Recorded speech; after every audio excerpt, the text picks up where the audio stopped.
Sarah Shields, escorted by Kobe Buckley. She is the daughter of Monica Majors and Kevin Shields.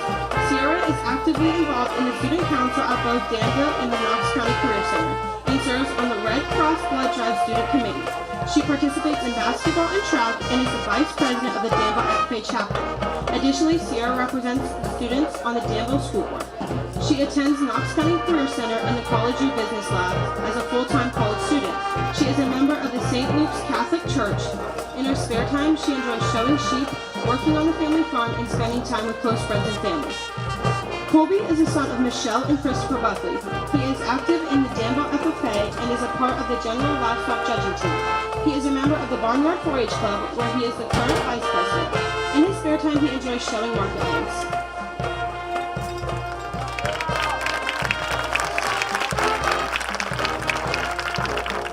Now, let's meet our senior nominees for Homecoming King and Queen.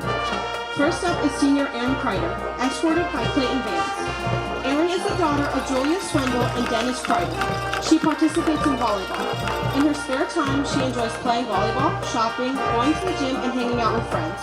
After graduation, she plans on going to Florida Southern and majoring in nursing to become an ER nurse and possibly playing college volleyball. Clayton Vance is the son of Sarah and Ben Vance. He participates in baseball, 4-H, and is a member of the Utica Church of Christ. He is enrolled in the HVAC program at the Knox County Career Center. In his spare time, he enjoys hunting, fishing, and spending time with his girlfriend. After graduation, he plans on working in HVAC.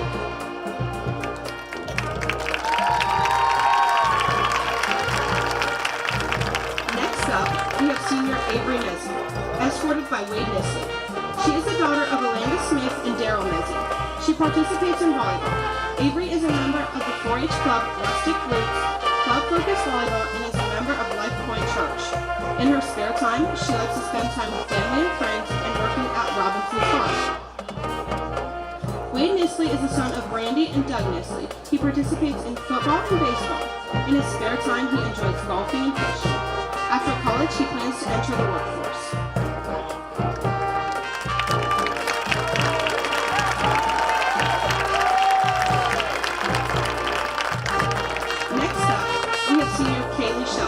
Escorted by Carson Purple.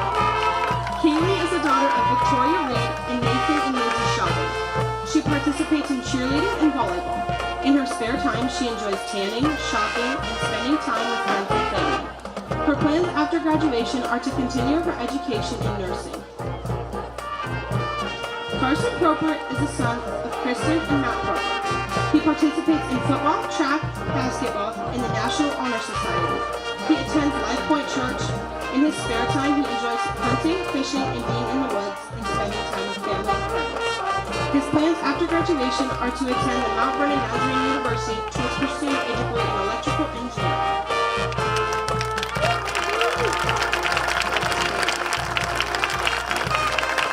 The King and Queen will be crowned by the 2024 Homecoming King and Queen, Alyssa Sheldon and Blake Holland. Alyssa is the daughter of Victoria Reed and Nathan Sheldon. She is currently working at Knox Community Hospital in the ER department. She is currently enrolled in college, and in her spare time, she likes to work out. Blake Colopy is the son of Amy and Mike Colopy. He is currently self-employed, where he is the owner of Be Great. In his spare time, he enjoys working out.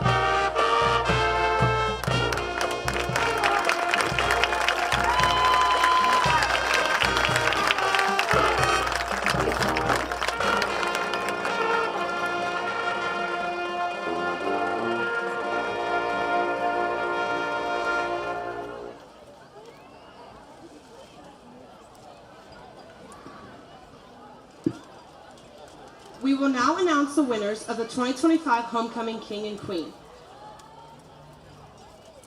Homecoming King goes to Wade Nisley. Congratulations.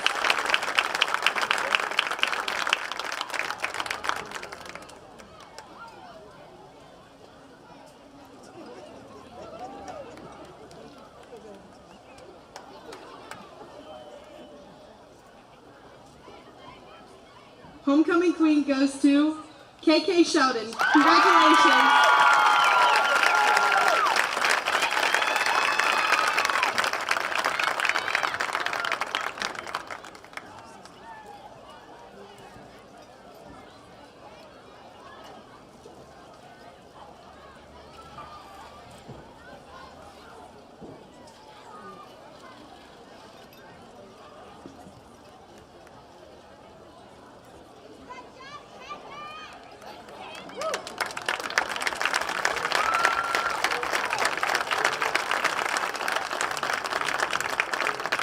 This concludes our homecoming celebration.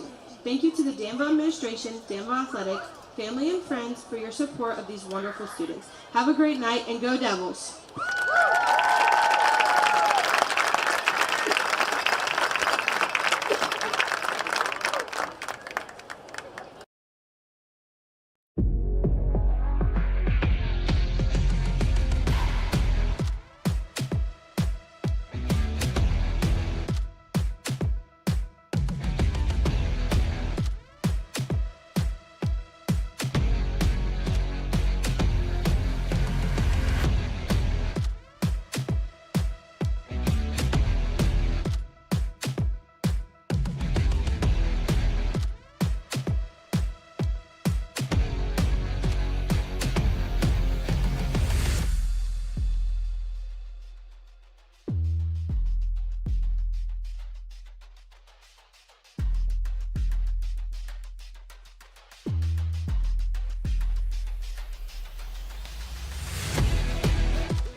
Halloween.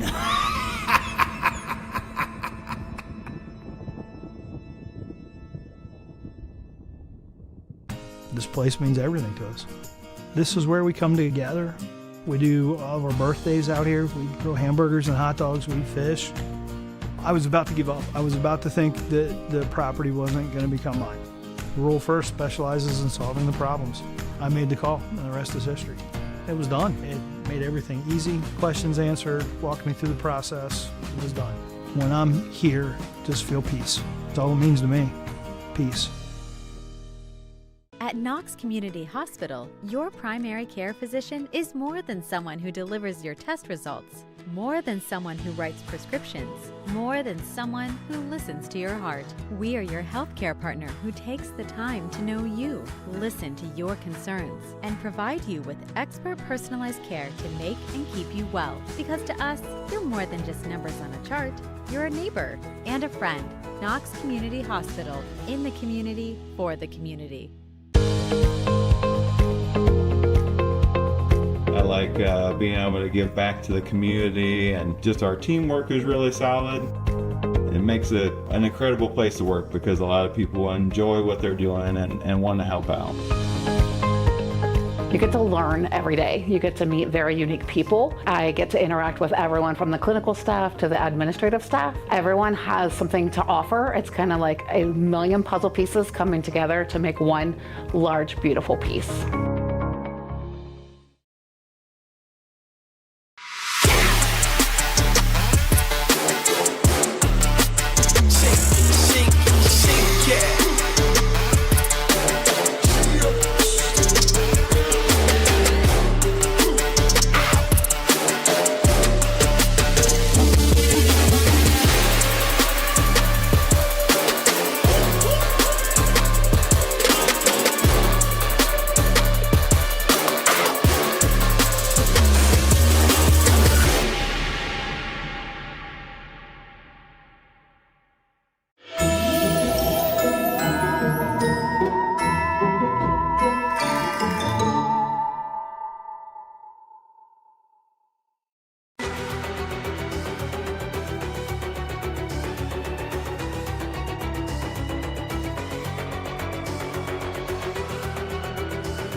It is time now for your Knox Public Health pregame show, live and free on the OH Report from the beautiful, stunning, new and improved Tough Street Stadium. The Danville Blue Devils open in homecoming as they will storm the field momentarily. I'm Jonathan Langdon alongside Peyton Colopy. Tonight should be a good one. Two teams sitting dead even, 3-3, 1-2 in the KMAC, right down the middle of the road from each other. And the Blue Devils storm out onto the field. Cardington-Lincoln the opposition tonight, but Danville looking to make it a winning streak for the first time this season. Yeah, they're going to be looking to continue on to that great win they had last week against Loudonville. Real nail-biter right up there to the end last week. Cardington, one of those programs that never really seemed to be able to find a lot of consistent success, but coach is starting to get things a little figured out over there, starting to get some guys in that are really making a difference there for that squad. Yeah, your fun fact of the day for this Cardington-Lincoln team is they are 0-3 at home, 3-0 on the road. So you got to think that they've got some juice coming into this game. They lost a tough one to Centerburg, put up 7 points late in what was a really big blowout for the Trojans that looked to be running away with things this season. But Peyton, this Cardington team, as you said, Coach Getzman has them going in the right direction. Yeah, the 3-0 on the road, it's a tough feat, especially if you're going 0-3 in your own turf. So it's definitely gonna be an interesting game as far as that aspect goes tonight. And they've got the star of the KMAC, the reigning KMAC Player of the Year, Wyatt Denny, a really solid running back that I'm excited to see. Last time I got to see him was Week 10 last year against Mount Gilead, where he ran all over the place against his rival. Yeah, he's in and out every single year. He's a solid player. Coach is giving him a lot of good touches, a lot of good looks. His offensive line up front's blocking really well for him, able to break him out into open space like you want as a running back. But this kid, he's just loaded with talent. Even if the offensive line was a little lacking, I think he'd still do just fine. You see him there in the middle of the field. We had our homecoming festivities a moment ago, so now the captains will meet to decide who will start things off with the football. Danville there as well, of course, and that's the team we're going to spotlight right here, right now. The home team sitting 3-3, but they've had their rough go of things here in this building, or in this arena, or in this stadium, Tough Street. They had a good win against Loudonville, really tough, close one, but that Northmore game right here, that was a rough one to see. Yeah, it's never fun losing at home, especially losing early in the season at home, their opening night here, and then again against Northmore last week, or 2 weeks ago, I'm sorry. They're going to be looking to capitalize on that success they had last week with that close win and hopefully ride some of that momentum through tonight. Take a look at our player spotlight. We'll tell you the results of that coin toss here momentarily, but we're going to stick with the running back theme. Siren Wallace coming back into this game. 136 yards last week against Loudonville. He was pivotal in that win. And also an important piece to note, his brother Briggs returns after being out for a couple of weeks. He went out the first drive of the Mount Gilead game in Week 4, so those two are going to be a force to be reckoned with. Yeah, you see their side coming out onto the field. Having Briggs back in the backfield with him is definitely going to take a lot of heat off of him that teams really focus on.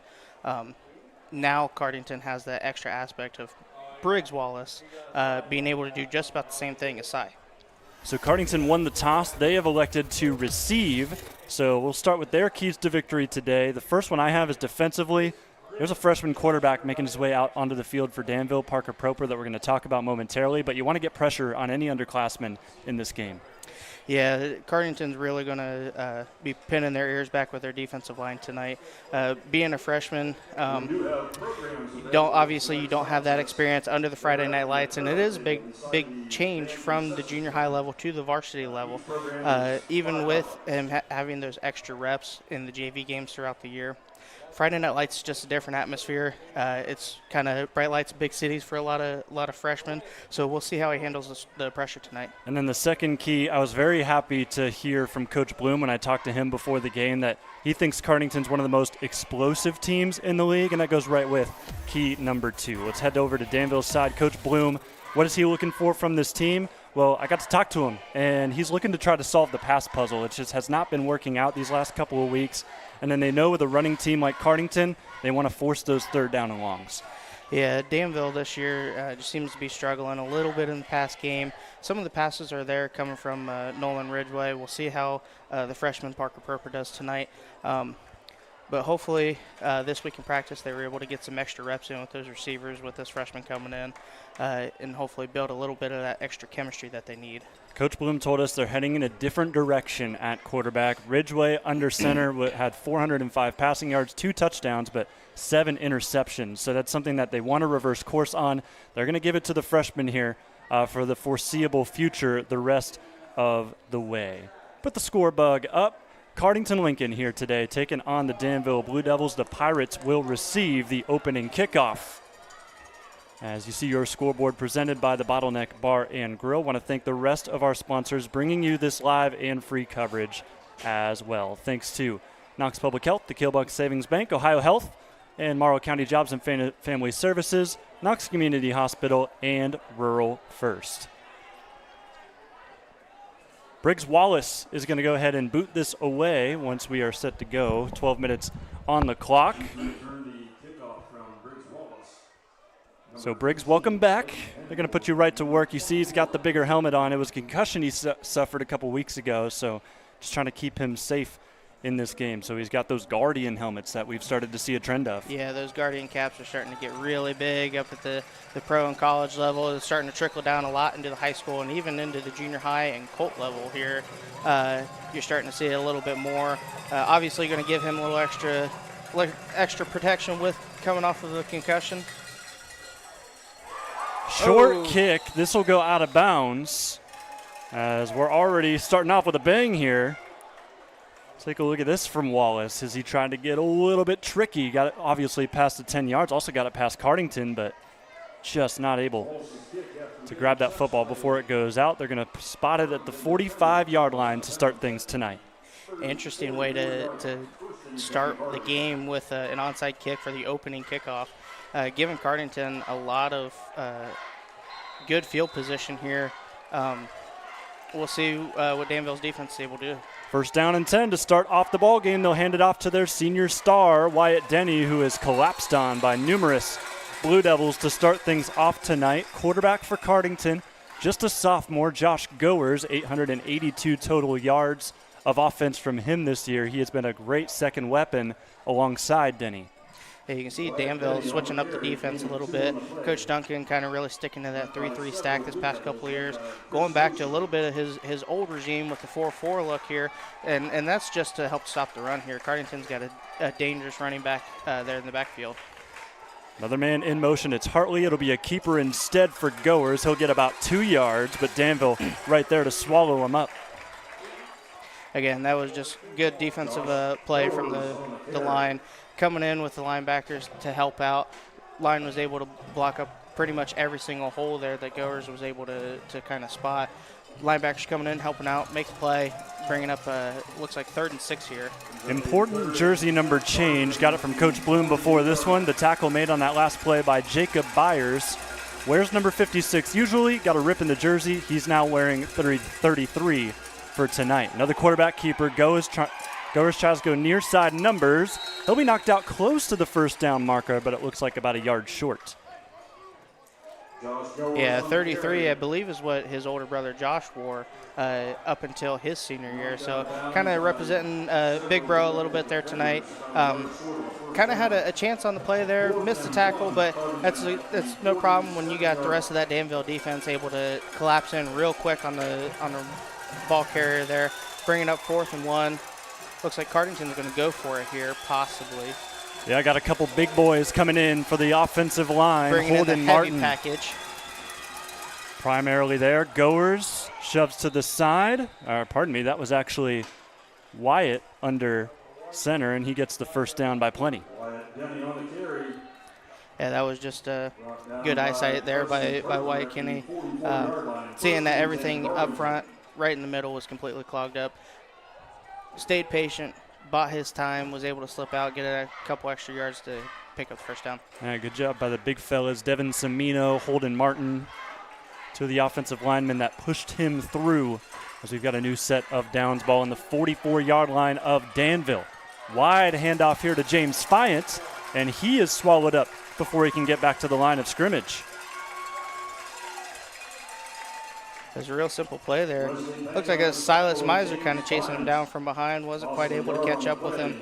But again, the rest of that defense coming in, and Justice Tharp, and Aiden Mickley coming up, Wesley Payne, coming up, clean everything up for him. Second down and 11, ball in Danville 45. Another give to Denny. He is eaten up right at the line of scrimmage. Tharp there again. They shove him back to the 50, but forward progress will make this third down and 11. Yeah, Tharp was essentially untouched there, stayed flat down the line, immediately swallowed him up as soon as he got to the line of scrimmage. Looked like he was able to get 1 yard back to the original line of scrimmage here, but again, swallowed up by an untouched Tharp. The Cardington offensive line cannot do that tonight, especially with the dangerous defensive line that Danville has. Third down and long. This is what we said Danville needed. Got to try to convert here. It'll be a keeper right away to Goers. He's blown up just like the last two plays. Again, immediately swallowed up by Tharp. Coming off the edge here. Looks like he was untouched on that one too. The tackle got a hand on him, but it wasn't enough to stop Tharp from making the big play. So that will bring out the punt team for the first time tonight. First drive stalled by the Danville Blue Devils. I talked to Coach before this game. We talked about the offensive line for Cardington. It's one of the smaller lines in the league. I kind of brought that up, and Coach Bloom agreed with me as this punt falls inside the 10, right at the 5, and the ball's going to be picked up and returned. Cy Wallace does a good job staying with the play, getting out to the 15.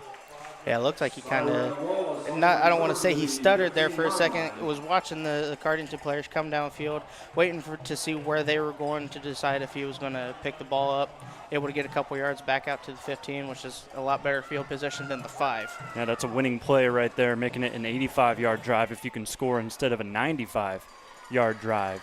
8:19 to go here in this first quarter. Ball will start, as mentioned, on the 15-yard line for this Danville offense led by the freshman Parker Proper. He'll send a man in motion. It's Briggs Wallace getting right into the action as he heads to the outside, and he is hit right past the 17-yard line. So second down and about 8 as Briggs up and at him. Coach Bloom starting a little conservative here with the freshman quarterback. Just easy handoff, bringing Briggs back into the action. He's been out a couple weeks, so I'm sure he's been itching to be able to hit somebody. Great job by number 6 for Cardington, Lathan Ralston, also a freshman, able to set the edge a little bit and force Briggs to wrap around. Second down and 7, ball in the 18. Here goes Siren Wallace. He jukes past 2, past the second level. And just on the second play, he could be gone. 1 to go. He slips to his chest. Touchdown, Danville. So just a simple run right up the middle, and that offensive line opened everything up for him. Once he saw that hole, he was gone. It's what Cy is known for, being dangerous. Able to find those holes real easy. You see it there, exploding through for a huge run to start scoring off tonight. So make it an 82-yard touchdown rush. Just 2 plays it took for Danville to find themselves in blue turf. Cy Wallace had 134 yards in the game last week. He's already getting close to that total just with 1 carry tonight. 2-point conversions here at Danville. Proper in the shotgun again. Looks like Ridgway in the sidecar. Ridgway's going to lead block for Proper. And did he get in? Yes, he did, according to the far side judge. So the Blue Devils explode out to a great start on Cardington. It's 8-0 Blue Devils. Yeah, that right there, that lineup there for the 2-point conversion is kind of a little reminiscent to a couple years ago when they would use Wyatt Weckesser as quarterback, bring in Max Payne, bigger quarterback, a lot more body behind him, and use him in the sidecar and the running back. Give him the ball a couple times. They both can throw. And Coach Bloom found something this week in practice, wanted to work something in a little bit, and looks like he's going back to his old roots. Time to take a look across the KMAC. Biggest game probably of the year going on over at Centerburg High School as Mount Gilead is in town. 6-0 versus 5-1, both unbeatens in the KMAC. We got this game here, of course, between 3 and 3s. Loudonville, after a solid game against Danville, playing Fredericktown, and then East Knox over at Northmore as well. That game is live and free on our main channel on the OH Report. Fun day in the KMAC all around. Already a fun start here if you're a Danville fan, as many have come home for the rightly named homecoming nights. Peyton Colopy also home. You've been home a couple times, though, this year. Yeah, it's always nice coming back, especially homecoming. You get to see all your old alumnus, fellow alumnus, so it's always a good time here. Another squib kick. This one landed on quickly by James Fyant. He'll dive down to the 42. Your Morrow County Jobs and Family Services first down on the way as Cardington starts with familiar field position to what they did just a few minutes ago. Yeah, it seems like Coach Bloom's not really worried about kicking it deep so far in this game. Kind of challenging this Cardington offensive crew here to see if they're actually able to keep up with this Danville defense. Josh Goers will give to his buddy Denny. Denny breaks through for a first down and more. I think we're going to see a fantastic run game from both of these teams. We already have for Danville. I think it's in a matter of time that we see Cardington break out big runs like that. Yeah, I agree. It looks like just a double guard pull there. The right guard kicking out the defensive end, left guard lead blocking up through the hole. Kenny able to follow him up for a really nice gain, bringing up another first down. Shotgun formation again. Josh Goers, again, just a sophomore. He'll move 2 men in motion. A lot of bodies on that boundary line. Goers will go the opposite way, however. Nice lead block out of Wyatt Denny. Gets some extra yards for Josh. Take a look at this again, thanks to OhioHealth. Great gain on first down. Yeah, that was a design quarterback run from the get-go. He didn't even try to hand it to anybody, didn't look downfield at all. Jacob Byers come up. Looked like he was able to kind of make a play on it, but took the wrong angle. Ended up in the back hip, got beat on that. So Nolan Ridgway came in, kind of pushed everything back in to let the rest of the defense clean everything up. Pirates in business. 2nd down and 1. Ball in the Danville 36. 6 minutes to go in the first quarter. Couple misdirection plays. Fyant gets another carry, his second of the day, out to the 25. There's a Cardington first down. Again, Jacob Byers right there just took the wrong angle, came a little too deep into the backfield, and got burnt. Cardington able to make a pay for that. Now under 6 minutes left. Cardington, after conceding a Danville touchdown in just 2 plays, are looking to put up a solid drive of their own. Ball back to Wyatt Denny to the far side. He stays on his feet. Stiff arms Mosier, who finally rips him out of bounds, but not until he gets a first down. Hard fought run from Denny. Yeah, Denny, the 5'8", 195-pound senior. Not a really big guy, but he's clearly strong, kind of showing off his strength right here. Had 2 or 3 Danville defenders on him at one time and still able to break off a big run for another first down. And we'll see a timeout called by Cardington. It's their first one of the night. As it looked like on that replay, Denny had a couple of words to say for Chris Mosier, but we'll leave it at that as we talk about both of these teams. I know that Cardington disappointed to punt on that first drive, but they did some good things, and they're doing them here again in this second drive, and they trail by 8, but this is definitely a Danville defense that you can put some numbers on. Yeah, the defense that Coach Duncan always runs, it's always tough. It's always strong. They always have a good unit out there. But this year, teams able to figure out what they're doing with their offense to kind of combat that 3-3 sack that Duncan's been running, and able to put up some big numbers. And that's clear with the 3-3 record to start the year for Danville. So an early timeout called. This one was actually called by Danville. They pointed towards Cardington, but Blue Devils called it. First and 10, Cardington at the Blue Devil 13-yard line. On the 13 here, first down and 10. Another man in motion. This will be kept by Goers, who's inside the 5, now ripped around by Aiden Mickley. But he still gets a really good gain. These Cardington Pirates are getting beat up, but they're getting yards while doing so. Yeah, Chris Mosier, the first person to make contact there with him in the hole. Not able to wrap him up, bring him down. And then again, Aiden Mickley coming in, looked like he was trying to strip the ball away from him rather than wrapping up and making the tackle.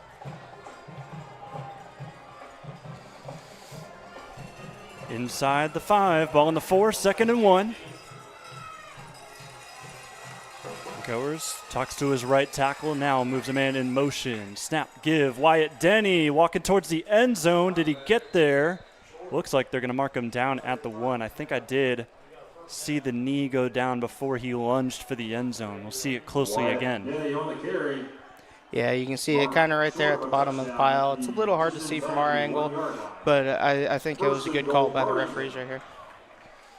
Good news is if you're a Pirate fan, it is 1st and goal now on, I would say, the 1/3 yard line. As the nose of the football pretty much right at that goal line. Honestly, you could do what you did on that 4th down play and bring the big boys in, but looks like they're not opting to do that just yet. Regular offensive line out for 1st down and goal. 2 men in motion, Goers with Denny behind. He'll give it off to Wyatt, who may have been cut up short, and that he is. Yeah, you see 3 or 4 Danville defensive linemen there at the bottom of the pile, really just clogging everything up. And then Jacob Byers looks like came from the backside to make the initial contact, able to wrap up his legs, slow him down. 2nd and goal from just inside the 1 yard line. I don't know how Cardington gained any sort of yardage, but they did. Looks like they're bringing in their heavy package again. And here they go. Denny under center. I think he's shoved into the end zone. Still no call. Waiting on an official ruling here. It's a touchdown. They gave it to him. Touchdown, Cardington. Because they took so long to make the call, we may not get this on the replay, but Denny is going to get the first score of the game for the Pirates. Yep, you see him get shoved in. It looked like Ridgeway had a little bit to do with that. Yeah, it looked like they initially had him stopped, but he was able to keep his legs free, was able to spin out of the initial tackle there to get 6, and they're going to go for 2 here. Try to tie it up with Danville. Fight in motion. It's misdirection back to Denny. Is he going to get there? No. Nice tug away. Tyson Payne. Look at him in this play as he keeps them short to make it a 2-point lead for Danville. He just comes up from behind and yanks him on the 50 in blue. Yeah, Tyson Payne, another one of those true Danville boys. His grandfather, father, everybody played here in Danville. All of them are big. All of them are strong. Tyson, he's big in his own right, but he's actually a bit of the runt of the family, which goes to show just the size and strength that comes through Danville. And Tyson really showing it off right there. Taking a look at some leaders here for the KMAC. We'll start with receiving. Stockdale starting to run away with the receiving lead. And in fact, nobody from this game in that category. It just tells you that the passing game has been a struggle a little bit for both teams, but also they're very run-heavy teams. Ridgeway in the passing category, of course, no longer the quarterback, but he did finish out top 5 in the league in passing. And Cy Wallace sits 5th right now. 90 carries, 676 yards. Wyatt Denny also up there. They had Josh Goers in the top 5 for a little bit too, so that 1-2 punch just worked out for Cardington. They trail by 2 here, but Danville, they've got a really solid run game of their own, but they're trying to figure out that next piece along with Wallace to really help it open up. Yeah, and I think the only reason Cy's really struggling this year is because he doesn't really have that big body like he had last year with Aiden Burke. So the Danville offense is kind of relying a lot on him to play both roles. The heavy running back that can kind of lower his shoulder, run you over, and trying to fill in that role that he had last year to kind of juke everybody out. He's got his brother to help out a little bit, take a little bit of the heat off of him, but still, as a sophomore, it's hard to take up essentially two roles in the backfield that they don't have this year like they had last year.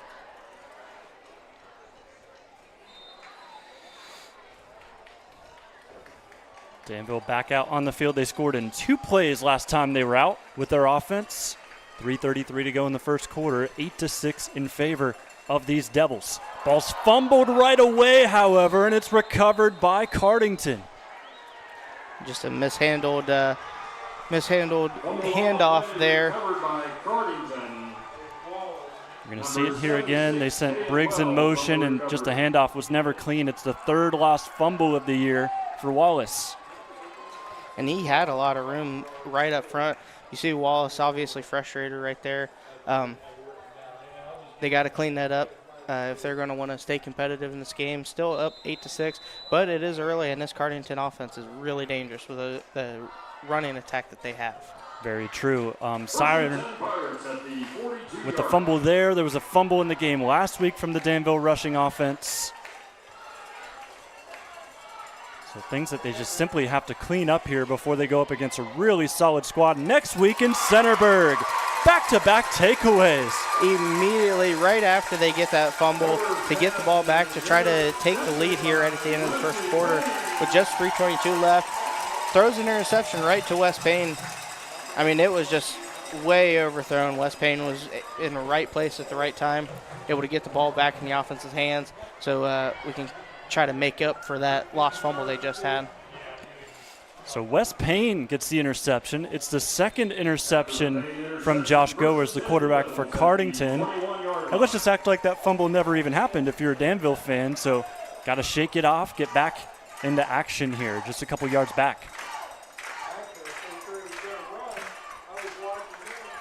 Parkerson and his older brother in motion, settling back in the wing.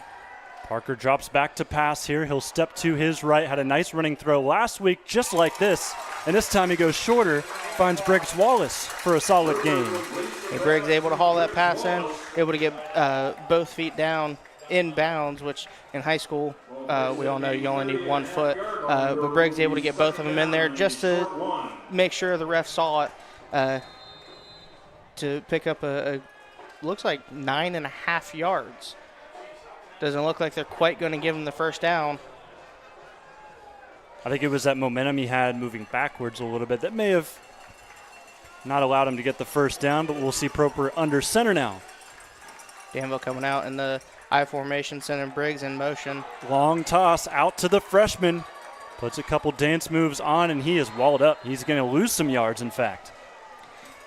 It looks like he tried cutting back inside. Maybe he saw an opening there for just a second, but you saw big number 55 coming in backside. Looks like Briggs saw that size coming after him. Maybe got a touch of fear there in his heart. So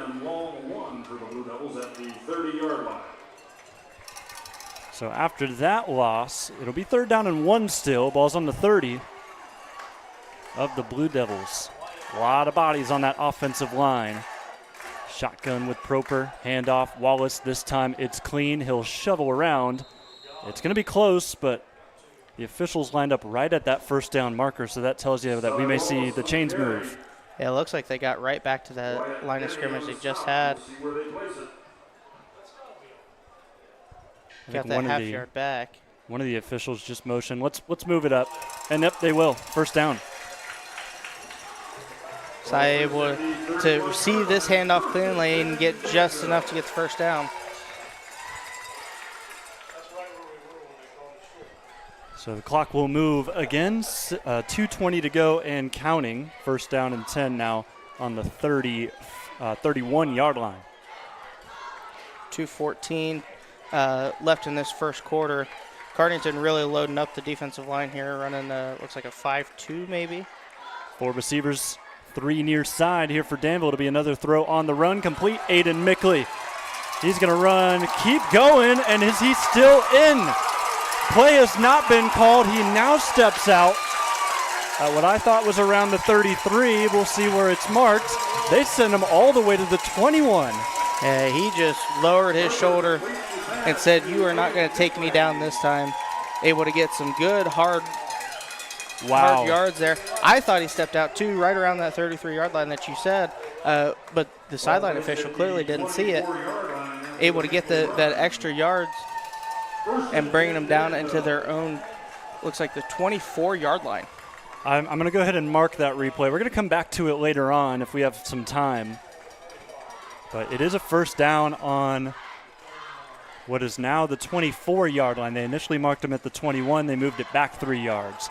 Nolan Ridgway, the old quarterback for Danville, powers past the 20 into the red zone. And right there, Coach Bloom going back to what he was running a couple years ago with Wyatt Whitecastle and Max Payne. Nolan Ridgway able to get a handoff here tonight. Yeah, Ridgway had 5 carries for 31 yards last week.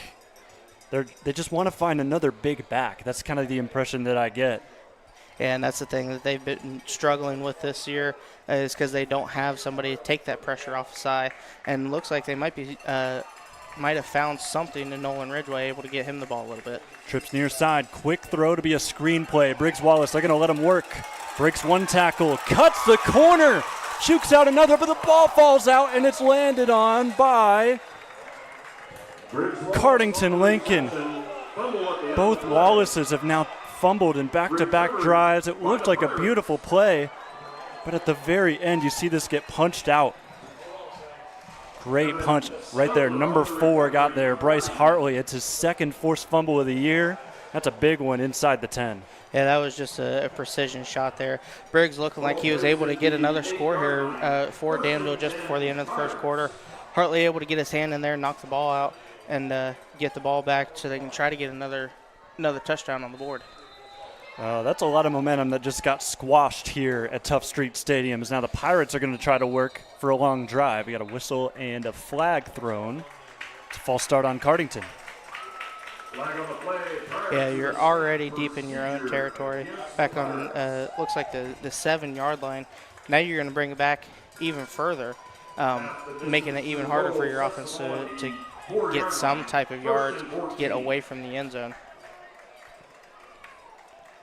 So 4 yards now away from the goal line. 1st and 14, 40 seconds to go. And that right there, as a quarterback, you feel that goal line right behind you. Feels like a big brick wall. You don't really have anywhere to go. Here goes a sweep play. Dangerous as close to the end zone as you are, but it ends up working out for Cardington as Dillian Donkin gets a solid gain. Donkin able to break away. Good job setting the edge by Cardington.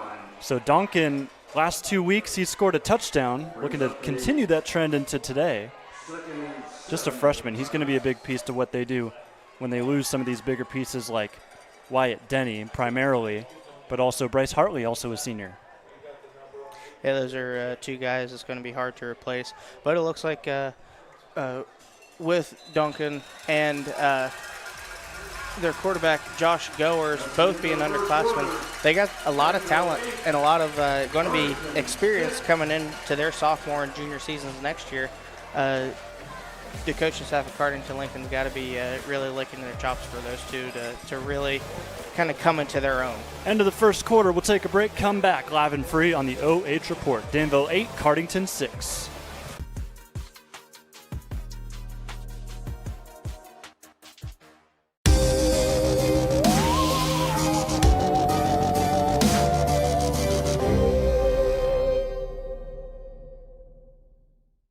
This place means everything to us.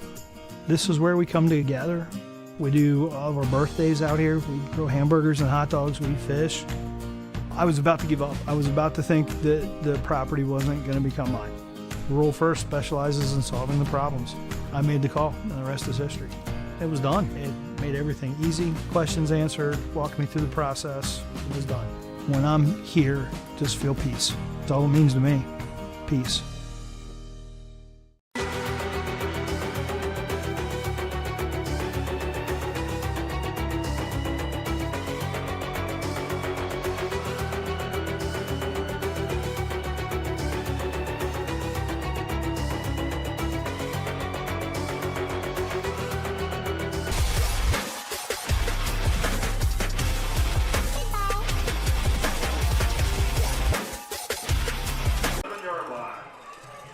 And we are back live and free on the OH Report. 8-6 in favor of Cardington-Lincoln as they continue to drive here on 2nd down and 7. Looks like about a 3-yard gain or just shy of the 15 on this first play of the second quarter. Numbers on the carry. Gain of 3 to the 14. Just catching the end of the play there for the replay. Just a simple handoff. Just a little counter. James Fiant going in motion, try to draw the defense to the left there a little bit. But Danville kind of able to sniff it out a little bit to keep them right where they were, really. This will be 3rd down and 4. Crucial down if you're Danville. Want to try to force a punt as close to the end zone you're going to as possible. Get some good field position. Wyatt Denny nearly had a hole. He was broken up a yard short. Denny on the carry, close to a first down. He had a lot of momentum going forward. That was almost a bowling ball rolling through there. Cy Wallace able to come in, able to trip him up, keep him short of the first down. The big fellas are coming out, Peyton. I think they're going to go for this. Yeah, I think they're going to go with that heavy package again, try to sneak another one out from under their belts here. Holden Martin, the 6'4", 315-pound defensive lineman, comes in to help in a big spot. 4th down and 1, homecoming crowd going crazy for Danville. Jump off sides. Oh, look at the flop there from Cardington, but it is going to be encroachment on Danville. Yeah, big mistake there by Tyson Payne. He's right on top of the ball. I think the excitement, the anticipation just kind of got to him. You see that flop one more time. Little reminiscent of some of those NFL and college guys doing the same thing. But costly mistake there for Danville's defense, and it's going to give Cardington a free set of downs here. I think that was Jacob Adams' tryout or audition for the musical this year. So he doesn't have to audition. We'll just send him that clip.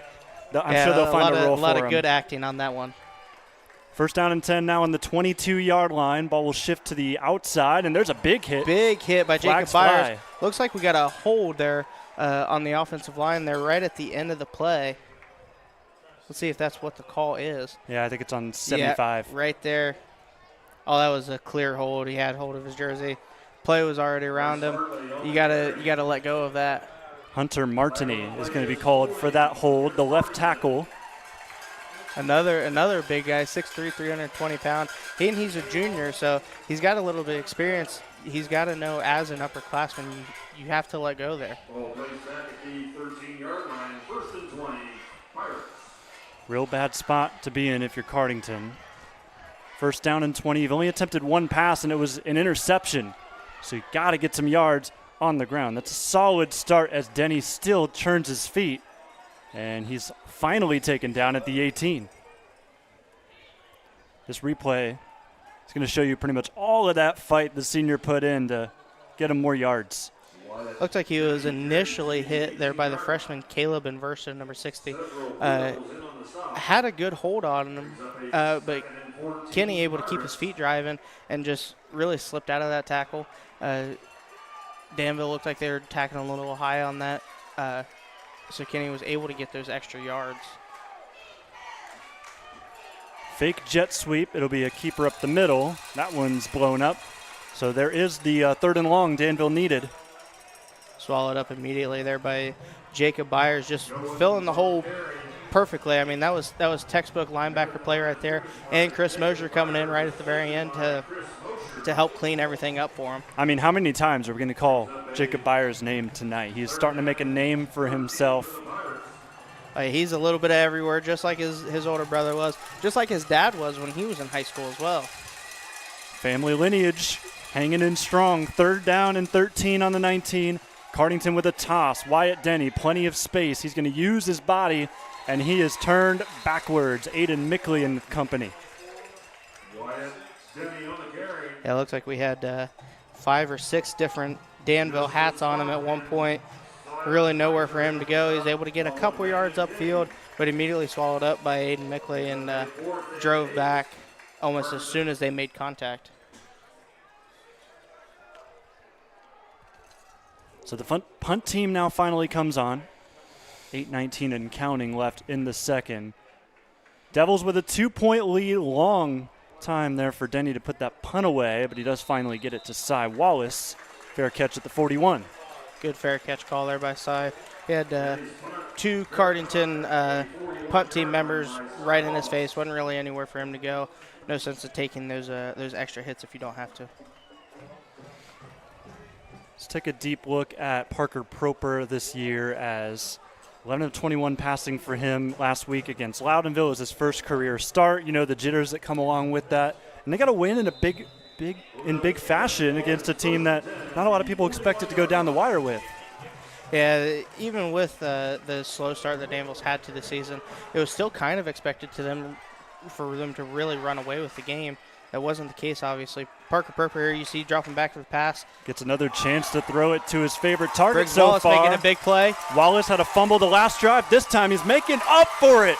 He breaks the last tackle of Harley, and he is gone. Into the end zone. Huge play there by Briggs Wallace. Just a 5-yard pass right over the middle, and Briggs really showing what Briggs does. He's able to juke out of a couple tackles, able to spin out of one, and just showed off his speed there right at the end to outrun the Cardington defense for a huge play there, almost right after the second quarter starts. And that is what Danville has been missing with his absence against Mount Gilead, against Northmore, against Loudonville last week. Explosive plays. Their 2 touchdowns today have come on 2 play drives, and that there was a 1-play touchdown. Yeah, that just goes to show that, especially at this high school level, if you're missing one key aspect of either side of the ball, offense or defense, it can be a bit of a struggle, especially going up against good teams like Northmore and Mount Gilead. 2-point conversion, Proper under center. It'll be a fake. Proper rolls out. Mickley was unmanned the entire time. He gets a 2-point conversion. That was a perfect play there by Proper. Beautiful fake, able to draw pretty much the entire defense except for one defender to the fake handoff. And Ada Mickley just kind of standing wide open by himself in the back of the end zone for the 2 extra points. Blue Devils looking to get back to form. So far, they're up by 10 here on Cardington on the OH Report.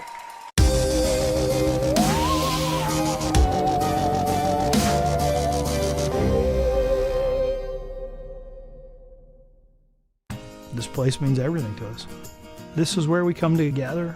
We do all of our birthdays out here. We grill hamburgers and hot dogs. We fish. I was about to give up. I was about to think that the property wasn't going to become mine. Rural First specializes in solving the problems. I made the call, and the rest is history. It was done. It made everything easy. Questions answered, walked me through the process. It was done. When I'm here, just feel peace. That's all it means to me. Peace.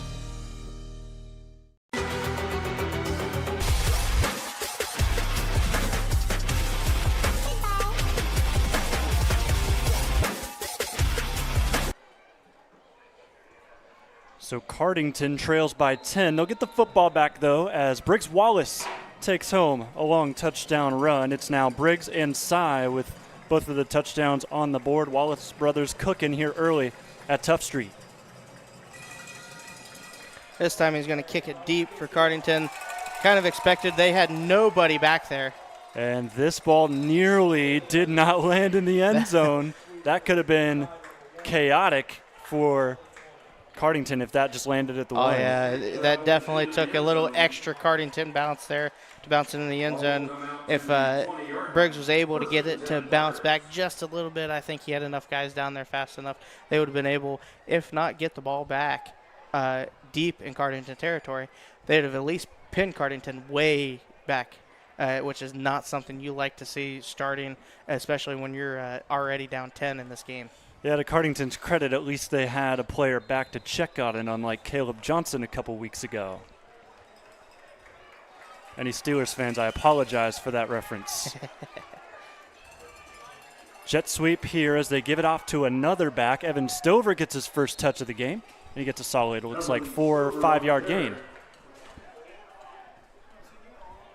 I dish it out in good faith because I am a Steelers fan, but we'd be undefeated if it wasn't for that. Oh, I knew there was something about you.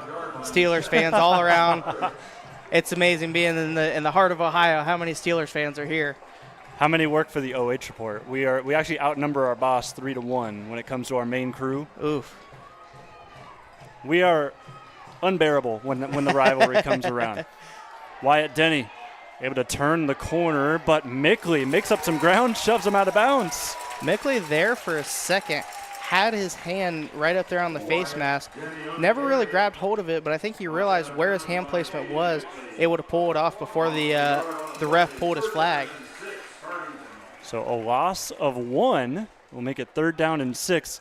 When I talked to Coach Bloom before the game, I asked him, give me one player that has surpassed your expectations this year. The name he gave me, Aiden Mickley. Yeah, Aiden, he was a big part of last year's season, but this year, his time he spent in the weight room in the offseason, out on the practice field, getting those extra reps in conditioning, really paying off so far this year. He's become a very pivotal part of this offense and defensive crew for Danville.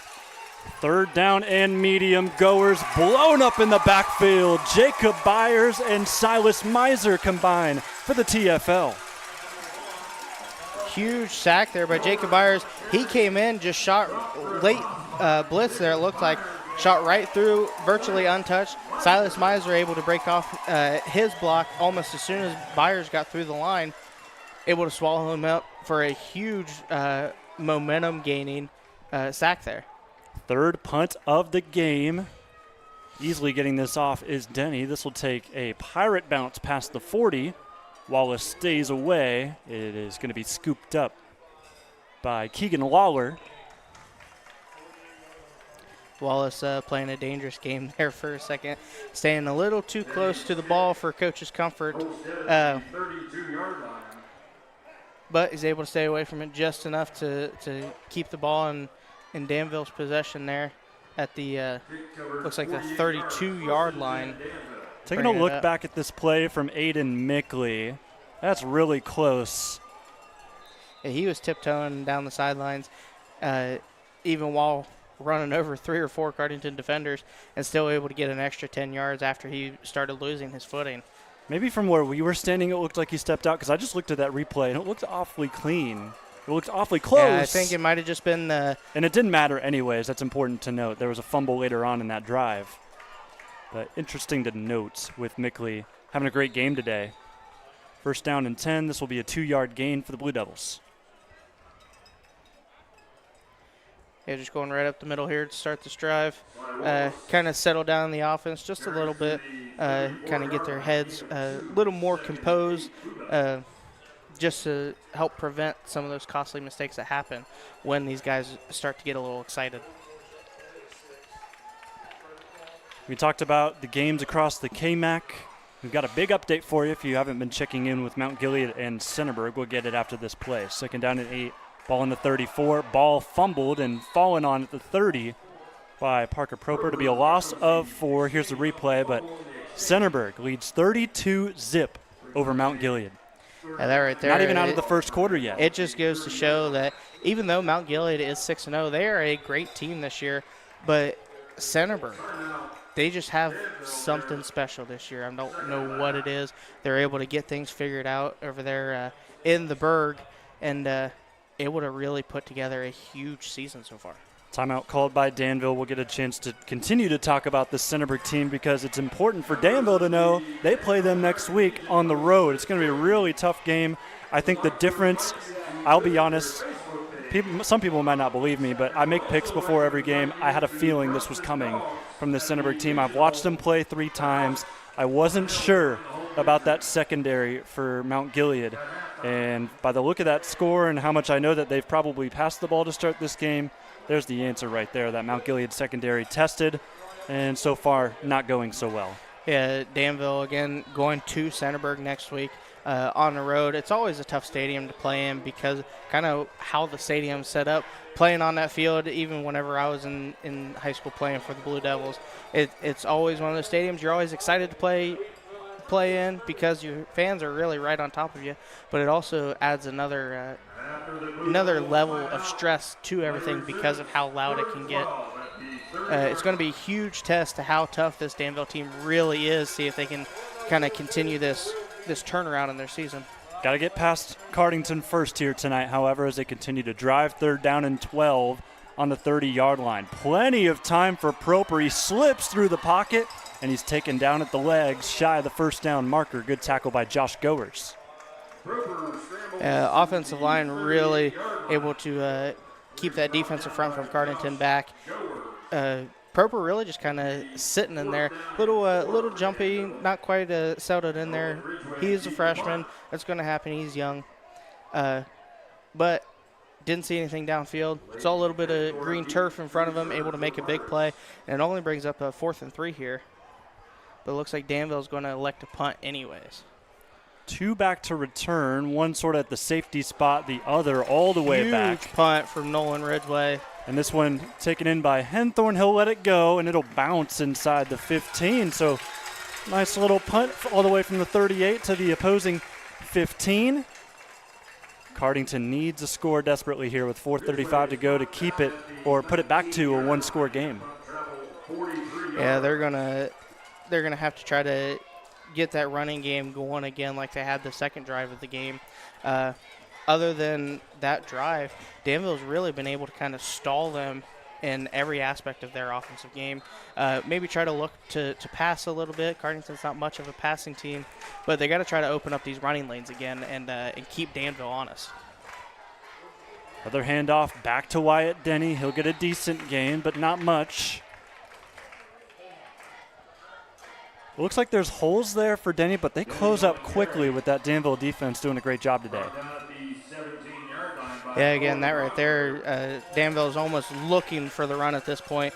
I think if Cardington's able to get a 2 or 3 passes strung together, they don't have to be deep passes, just short, quick passes, get the ball downfield a little bit. That'll help spread out the defense a little bit, reopen those running lanes that they had in the second drive of the game, and get some extra yards that they need in this crucial moment with just under 4 minutes left in the first half. 2nd down and 7 on the 17. Josh Goers going all the way to the field side. And this one taken down about 3 yards short of the first down marker. So 3rd down on the way. We've seen 2 consecutive punts out of Cardington. Before that, they threw an interception on one of their drives. So just overall being shut down by this Danville team. Yeah, Coach Duncan and Coach Bloom and really the rest of this Danville coaching staff has always been great at getting the boys prepared for the style of offense that they're going up against that week. And it's really showing here. They studied a lot of film this week. I know how Coach Bloom operates. I especially know how Coach Duncan operates. And they really honed in on this running game here. Goers nearly gets a jump at the line from Danville. He'll take the ball himself, get past the second level, taken down by Proper at the 36-yard line. First down. Again, Cardington. like you said, Tyson Payne almost jumped in, which we saw him jump a little earlier in the game, giving them a first down on that 4th and 1 that we saw. Nearly jumps again this time, but Goer is able to find a lane right up the middle of the field, able to pick up a huge first down here. Great play, much needed if you're Cardington with 2:45 and counting to go. They've got all 3 timeouts, so that's a good sign if you're the Pirates. You've got a lot of bodies bunched up on this line. They'll probably continue to run this football. Goer's a keeper. He'll go away from Denny. Miser meets him. He'll push him backwards, but forward progress right to the 39.5-yard line.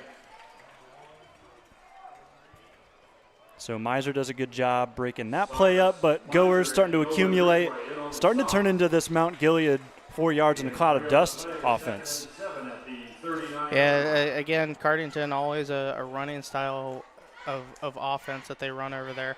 Kind of able to, like I said, get a little bit of that momentum that they had in the second drive of the game. Able to open up these running lanes a little more. Looks like they got a couple more of their bigger guys in there to play on the offensive line to help kind of move this defensive front around. 2nd down and 7 as we see Denny get another solid gain, but time rolling here for Cardington. You really got to get moving up the field. You got to hurry up off of those tackles. Yeah, Cardington's going to start using some of those timeouts. Again, they have 3 timeouts, a minute and a half left. I can see Cardington maybe running this play, calling a quick timeout if the ball doesn't go out of bounds. Or if they don't get the first down. Just to give themselves a little extra time.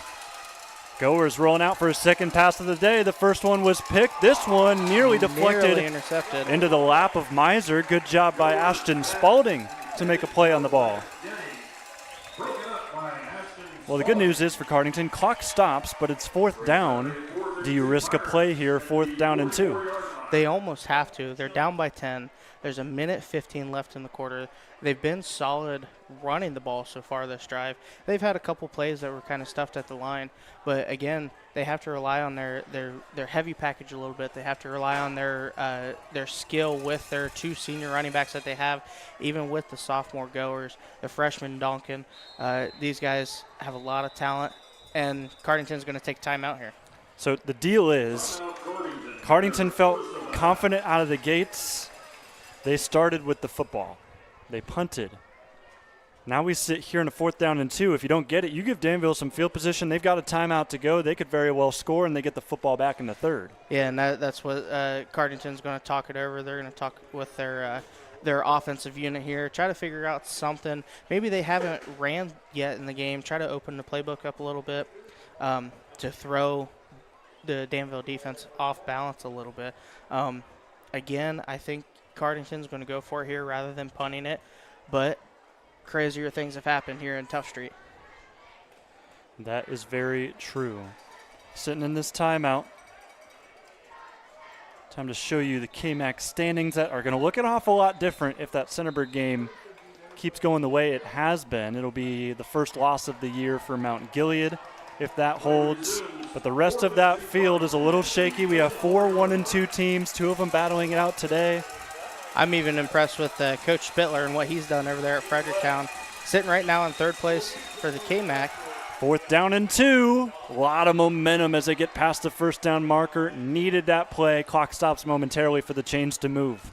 And that right there, you saw Cardington bring in their heavy package a little bit, going a little different than what they have the first 3 times we saw it. We saw just essentially a tush push like the Philadelphia Eagles run, but this time electing to pitch it, able to get some yards on the outside. Goers rolls to his right again. He's 0 for 2 pass and throws this one. Finally finds a completion. Denny, though, I don't think even got a yard. Yeah, he had Mosier in his face almost immediately. And Mosier saw him rolling out, and he pinned his ears back, tried to make a play. Ashley Spalding able to hang on for the tackle, and again, right back to the line of scrimmage, going to bring up 2nd and 10. And fortunately enough for Cardington, they did get out of bounds, so that clock won't move. They get to keep a timeout. They probably would have had to use one if the tackle was in play. Yeah, 2nd and 10, 48 seconds left. It's going to be interesting to see what Cardington does because they still have 51 yards to go, but they don't have a lot of time and they don't pass it a whole lot. 4 rushers for Danville. Goers sits in the pocket, has to roll near side, throws down the field. Can't find his man. He had Hartley open, overthrew him as Byers was approaching. It was a good decision there by Goers, able to kind of flow everything towards his own sideline, coming back with a little open green in front of him, threw it downfield, just an overthrown pass, and going to bring up another 3rd and 10 here. So 1 for 4 passing so far today. Goers in an empty backfield. First time we've seen him in this formation tonight. 5 rushers. Danville sends the pressure. Similar looking play to 2nd down. Shot is a prayer. It's caught. Cardington gets the catch. He's down at the 32. It's the freshman Lathan Ralston. Kind of looked like a little bit of a duck going downfield. Looks like Goers maybe just barely enough arm strength to get the ball there, but able to make a huge catch to get another 1st down. Just 34 seconds left in the half. Cardington's driving. Both teams with 1 timeout to go. So the catch made there by Lathan Ralston, a freshman that this team, Coach Getzman, is very excited about. He actually had a very similar catch in crunch time of a game against East Knox 2 weeks ago that got him out of I believe it was a 3rd. At one point it was 2nd down and 40 because it was right before in that game Coach Getzman got ejected, had 2 personal fouls, moved them back a couple of times. And then that catch from Ralston got them in close enough range to where they were able to get the 1st down and score on that drive to win the game. Yeah, Lathan Ralston, again, like you said, he's a freshman, but he's listed at 6'4", 160 pounds. That's kind of one of those guys you can just kind of throw it up in a prayer and hope he comes down with it. Goer's going to go through the air again. This one right into double coverage. Picked off by Wesley Payne again, stepping in front of the receiver, and he's got a big return here. He matches his jersey number in picks today as Payne takes it to the 41. Huge play there to almost end the first half. 22 seconds left. Again, Wes Payne just kind of stepping in front, reading that pass, knowing that Goers doesn't quite have the arm strength to get the ball downfield like that. So the Blue Devils with 1 timeout to go, 22 seconds left. See a Morrow County Jobs and Family Services first down. See how risky they go. Maybe try one play, see how it goes. They're going to go with 4 wide, 3 far side, and Wallace on the sidecar left. Yeah, you can see just simple run here, run out the clock to go into halftime here. No, they're going to step it back. The freshman in a collapsing pocket throws on the run looking for Briggs. That one goes off the arms. Looks like they got a hold here on the right side of this Danville offensive line. Yeah, and that's what the call is going to be. Almost right as soon as Perper stepped up to make that throw. You can see the right guard and tackle of Danville kind of just drag this Cardington defender down. Yeah. So didn't make the catch, but even if they did, it wouldn't have mattered. Going to be second down and 20, or first down and 20, and we'll likely see this clock roll out. Only 1 timeout left for Cardington. They'll just have to see Danville likely take a knee. Coming out again in the shotgun sidecar to the left with Cy Wallace. Definitely the biggest thing here for the freshmen, do not throw a pick. Able to evade a rusher, and there it is. Does just that. Really rough timing. If you are Parker Proper right there, tried to roll out, make a play, 7 seconds to go. Cardington's got life to put something on the board. Little bit of a questionable call there by Coach Bloom. You already have that holding call on the 1st and 10. Bringing the ball back even further in your own territory makes you wonder why not just knee it out, bring the game into halftime up 10. He elects to pass and ends up working out in Cardington's favor. Here's a why not timeout from Cardington-Lincoln. They run out of those. It's going to be a shot to the end zone most likely here from Goers, who has passed on his last 5 attempts. Yeah, Danville's going to drop everybody back right in front of that goal line to try to avoid a big pass into the end zone. Maybe rush only 3, maybe 4 to try to get a little bit of pressure on the sophomore. But again, Parker Proper with a costly mistake there, giving the ball back to Cardington. Even though there's only 7 seconds left, it's still dangerous, Cardington being this deep into their territory. Both teams going to strategize here, try to make sure this stays right where it is. Let's take a look at that interception yet again. So Proper, you see the rush get to him a little bit. Good job on the pressure by Devin Semino. And then the ultimate interception goes to the other quarterback. So Goers able to scoop that up. And now we'll see if he can put up a prayer to the end zone and find his favorite target in those sort of plays, Lathan Ralston. Final play of the half, most likely. Goers running for his life. Has to throw this short incomplete. Zeros on the clock. They're going to call it a half. 16-6 in favor of the Blue Devils as they will get the ball to start the second half. A chance to open up as we get back in the third quarter. Halftime band show coming up next. It's homecoming night here at Danville High School.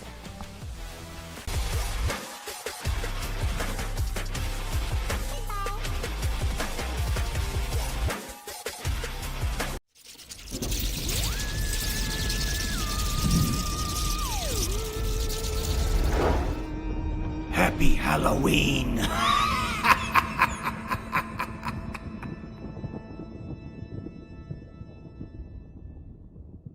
This place means everything to us.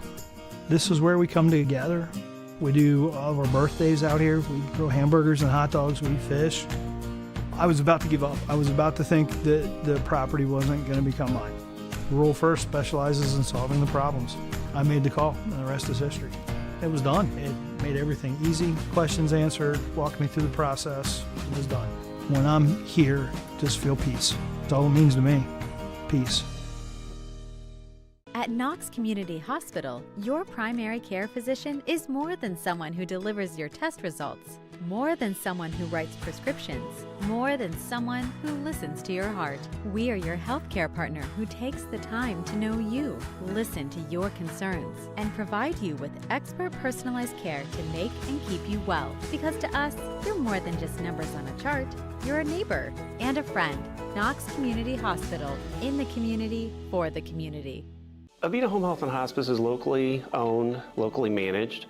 All of our staff, our board, everybody are members of the local community. Our medical director is a member of our local community and has practiced in Bucyrus for over the last 10 years. When you call in, you're getting a local person. The nurses that you talk to all live, work, and recreate in your community. I mean, I've been doing this for 16 years and I've taken care of 3 generations of some families. We're the hometown people.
Next, we soar to the 70s with Steve Miller Band's Fly Like an Eagle.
We close tonight's show with one of the Offspring's greatest hits, Pretty Fly for a White Guy.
and go Pirates. Arr!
Under the direction of Mr. Andrew Cozio, we are proud to present the Danville High School Blue Devil Band!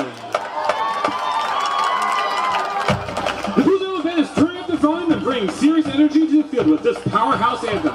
Prepare for thunderous drums, screaming riffs, a performance that says loud and clear, we don't want to stop. Make some noise for your Blue Devil Band as they channel the Prince of Darkness himself in this electrifying performance. Here is Ozzy Osbourne's I Don't Want to Stop.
Diving into heavy metal history with our next chart.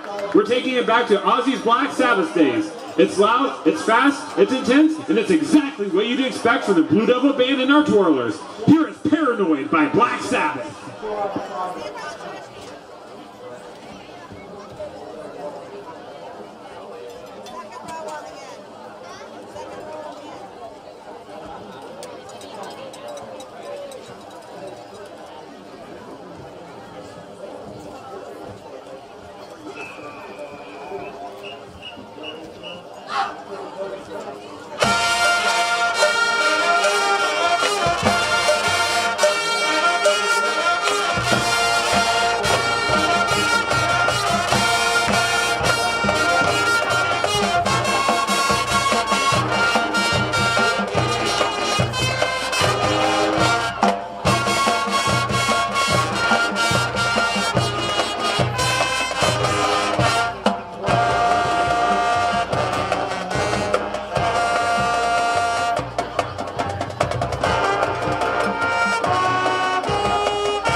chart needs no introduction. Get ready to rock with the Blue Devils Band as they deliver one of the most legendary songs in rock history. You know the energy, and now you're about to hear it like never before. Live, loud, and full of power from your very own Blue Devil Band. So buckle up, because this train is off the rails and coming straight for the stands. All aboard! Ha ha ha ha ha!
Ladies and gentlemen, put your hands together one more time for your Danville Blue Devils Band!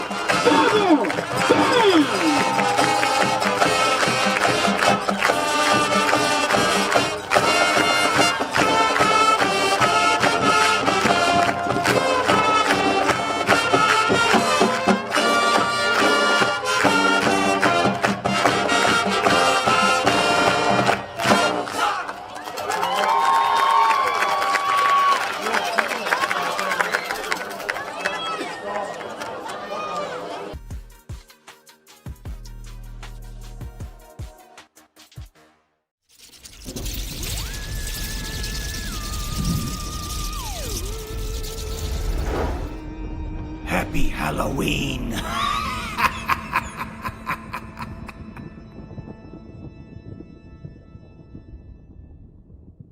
This place means everything to us. This is where we come together. We do all of our birthdays out here. We grill hamburgers and hot dogs. We fish. I was about to give up. I was about to think that the property wasn't going to become mine. Rural First specializes in solving the problems. I made the call, and the rest is history. It was done. It made everything easy. Questions answered, walked me through the process. It was done. When I'm here, just feel peace. That's all it means to me. Peace. At Knox Community Hospital, your primary care physician is more than someone who delivers your test results, more than someone who writes prescriptions, more than someone who listens to your heart. We are your healthcare partner who takes the time to know you, listen to your concerns, and provide you with expert personalized care to make and keep you well. Because to us, you're more than just numbers on a chart. You're a neighbor and a friend. Knox Community Hospital, in the community, for the community. Avita Home Health and Hospice is locally owned, locally managed. All of our staff, our board, everybody are members of the local community. Our medical director is a member of our local community and has practiced in Bucyrus for over the last 10 years. When you call in, you're getting a local person. The nurses that you talk to all live, work, and recreate in your community. I mean, I've been doing this for 16 years and I've taken care of 3 generations of some families. We're the hometown people.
We've had an interesting one so far. A combined 5 turnovers between Danville and Cardington. Blue Devils have the lead, but they also have the lead in that turnover category, something that Coach Bloom definitely talked about in the halftime break. Parker Kroper, you see him on your screen. He threw a late interception that gave Cardington a chance to put a score on the board with the Hail Mary down the field, but they ran out of time, ran out of space, and ended up scoring in the half, which is a halftime score. 10-point lead. How do you feel about this one? Yeah, again, like you said, 5 turnovers so far in this game. Danville putting the ball on the ground twice with two fumbles. And then again, like you said, that late interception. Both teams have to clean it up.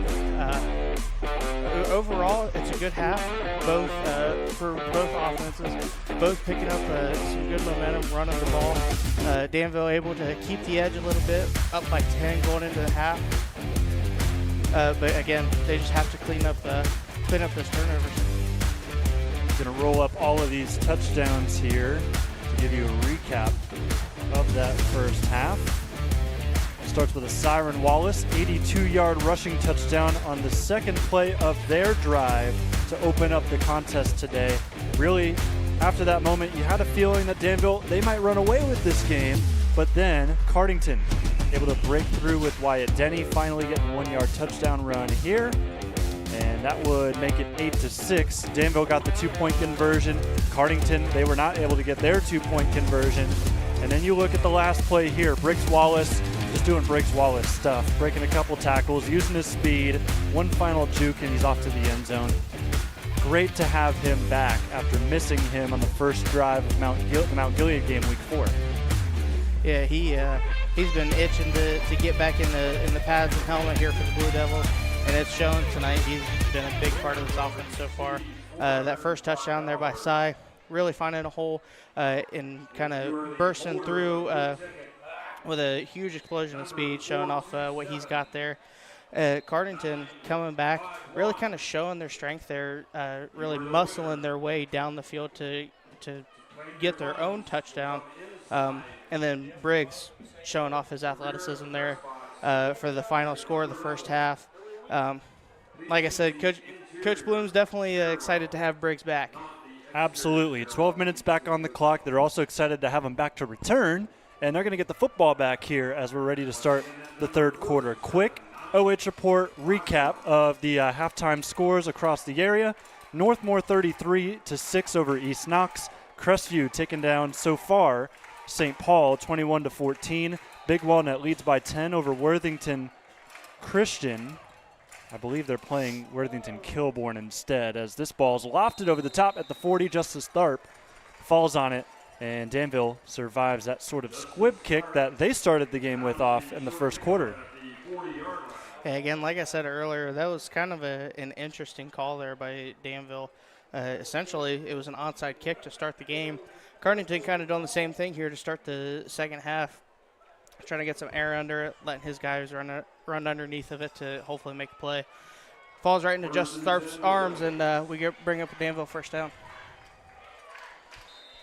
So we'll get to see the first play in the half from scrimmage. It'll be from the Danville Blue Devils. Ashton Spalding moves into motion just to the right of the center. Snap, give, Cy Wallace breaks through, slips up at the 45-yard line. It'll be 2nd down and 4. Going through the rest of those scores at the half on the OH report. Monroeville leads 56-8 over Mapleton at the half. Galleon leading 28-0 over Marion Pleasant, and then Centerburg 39-0 over Mount Gilead. Yeah, that Monroeville score you mentioned, kind of a little expected. It's definitely not what Mapleton wants to see at halftime. But Mapleton struggling this year, as we saw in their Week 1 matchup against Loudonville.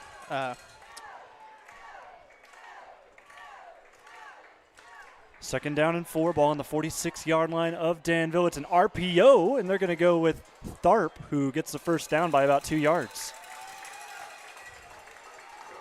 That's what you love to see out of Danville. That's the first time we've really seen an RPO today.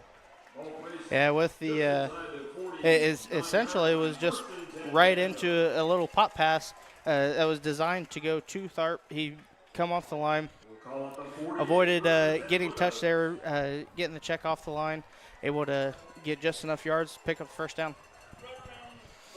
Ball now on the opposite side of the field. Cardington 48 with 11 to go and counting. Man in motion is the brother of the quarterback, Carson Proper. He's going to lead block for this screenplay to Aiden Mickley, who danced on the sideline in the first half, and he's going to keep his feet and lunge to about the 33-yard line. Yeah, really good play call there by Danville, motioning Carson Proper over, get an extra body to that side. Just throwing a jailbreak pass to Aiden Mickley. Got a couple of linemen coming downfield, throwing down some blocks themselves, and then, of course, Aiden Mickley picking up another hard 10 yards there. It's a gain of 15 as we now have 1st down and 10 yet again at the 33 now. 2 receivers near side. You've got Mickley and Briggs Wallace. Proper motions to the side as well. Plenty of bodies as to this left sidecar. Nolan Ridgeway could potentially get a carry here. Fake to him. They're going to go deep. Briggs Wallace, he beat the safety, and he makes the catch inside the 10. Big catch there by Briggs. Throws just a little off center than what you like to see. But again, Parker, freshman, throwing to his fellow freshman, Briggs, able to haul in the big play, bringing it all the way down to the 8-yard line for a 1st and goal for Danville. Great fake screen play. They set it up with the previous one. Then they saw Briggs roll up with kind of that wheel route, rode it up the sideline, made a nice diving play. We've got an I formation now, and 1st down and goal for the Blue Devils. Man in motion, Wes Payne. It'll be a give instead. Nolan Ridgway going to power through for the end zone. Nolan Ridgway with a little shake and bake there right in the middle of that carry there. Able to juke his way in, show off a little bit of his athleticism here tonight. Look at him dance, just as you said, Peyton, on this replay presented by OhioHealth. Payne, the threat that he is in motion. Yeah, just tiptoeing away from Josh Goers and ultimately tripped up by a Cardington fan or a Cardington player, but it's in blue turf. Yeah, that right there is how you want to start off. You want to start off strong coming into the second half. You're up now 22-6 on Cardington. Hopefully 24-6 here if they get their 2-point conversion. A little bit of trickery, and it's going to be a wide open Wes Payne for the 2-point conversion. Looks like a triple reverse, almost like a flea flicker type of play, leaving Wes Payne wide open in that back corner of the end zone there. That's the second time now for a 2-point conversion. They found that back corner end zone for 2. It's 24-6. Cardington did not know what hit them. Great drive from Danville coming out of the 3rd.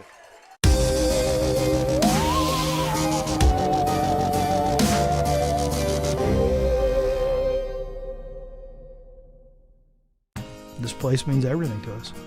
This is where we come together. We do all of our birthdays out here. We grill hamburgers and hot dogs. We fish. I was about to give up. I was about to think that the property wasn't going to become mine. Rural First specializes in solving the problems. I made the call, and the rest is history. It was done. It made everything easy. Questions answered, walked me through the process. It was done. When I'm here, just feel peace. That's all it means to me. Peace.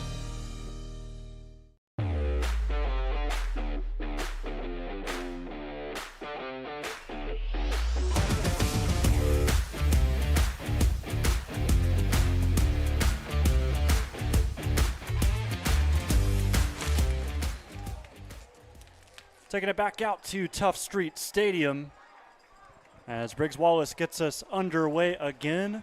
First drive score in the first half from the Danville Blue Devils as we see a solid return to about the 30 from Dillian Duncan. So looking at this team for Cardington, they've had a great start this season, as Wyatt Denny has kind of been that big piece for them. He'll definitely continue to be, as a senior, the reigning KMAC Player of the Year. He's putting up another season to make a case for it, but I think there's a couple of other options that they'll have for that award.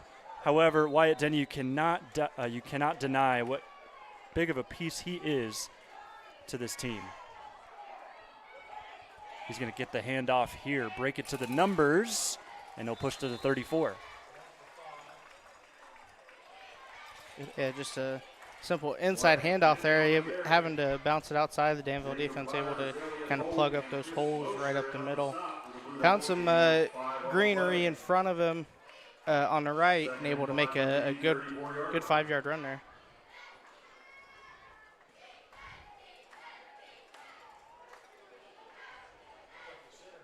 So 2nd down and 5 after that solid run. They're going to go right back to Old Reliable as Denny bounces off of the crowd and gets a 1st down. 6-yard gain for the senior.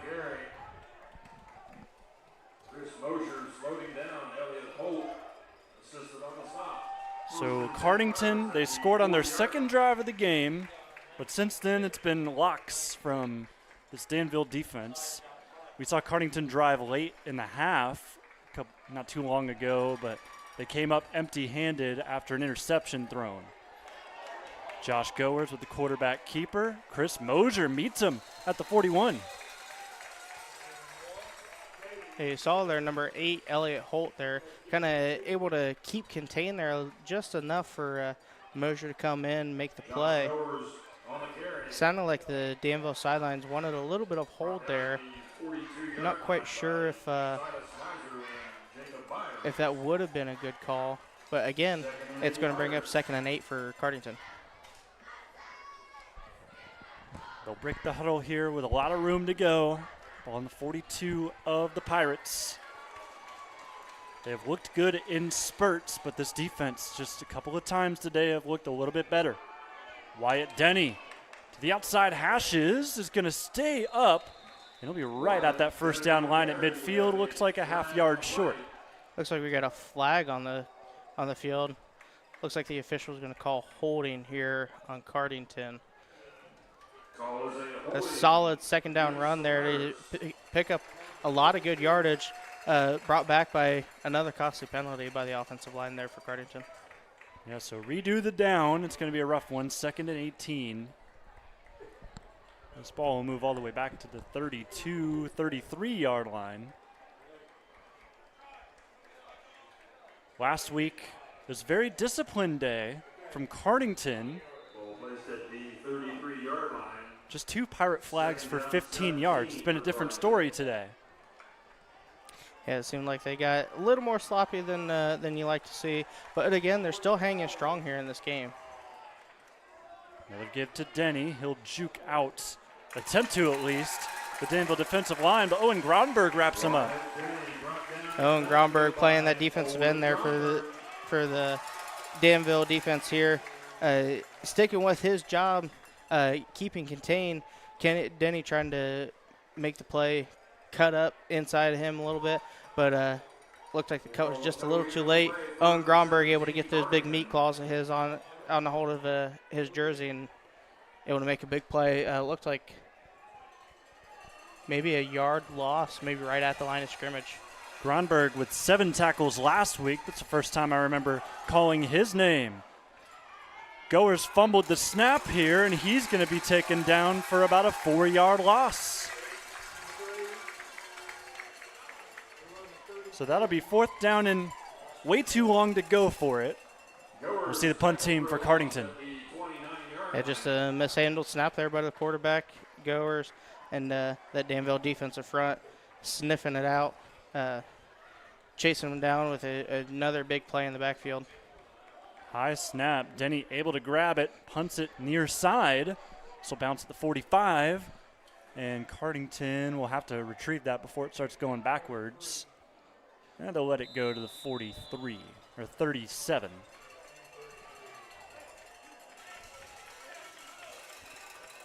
So Danville takes over yet again. Blue Devils offense will go out onto the field.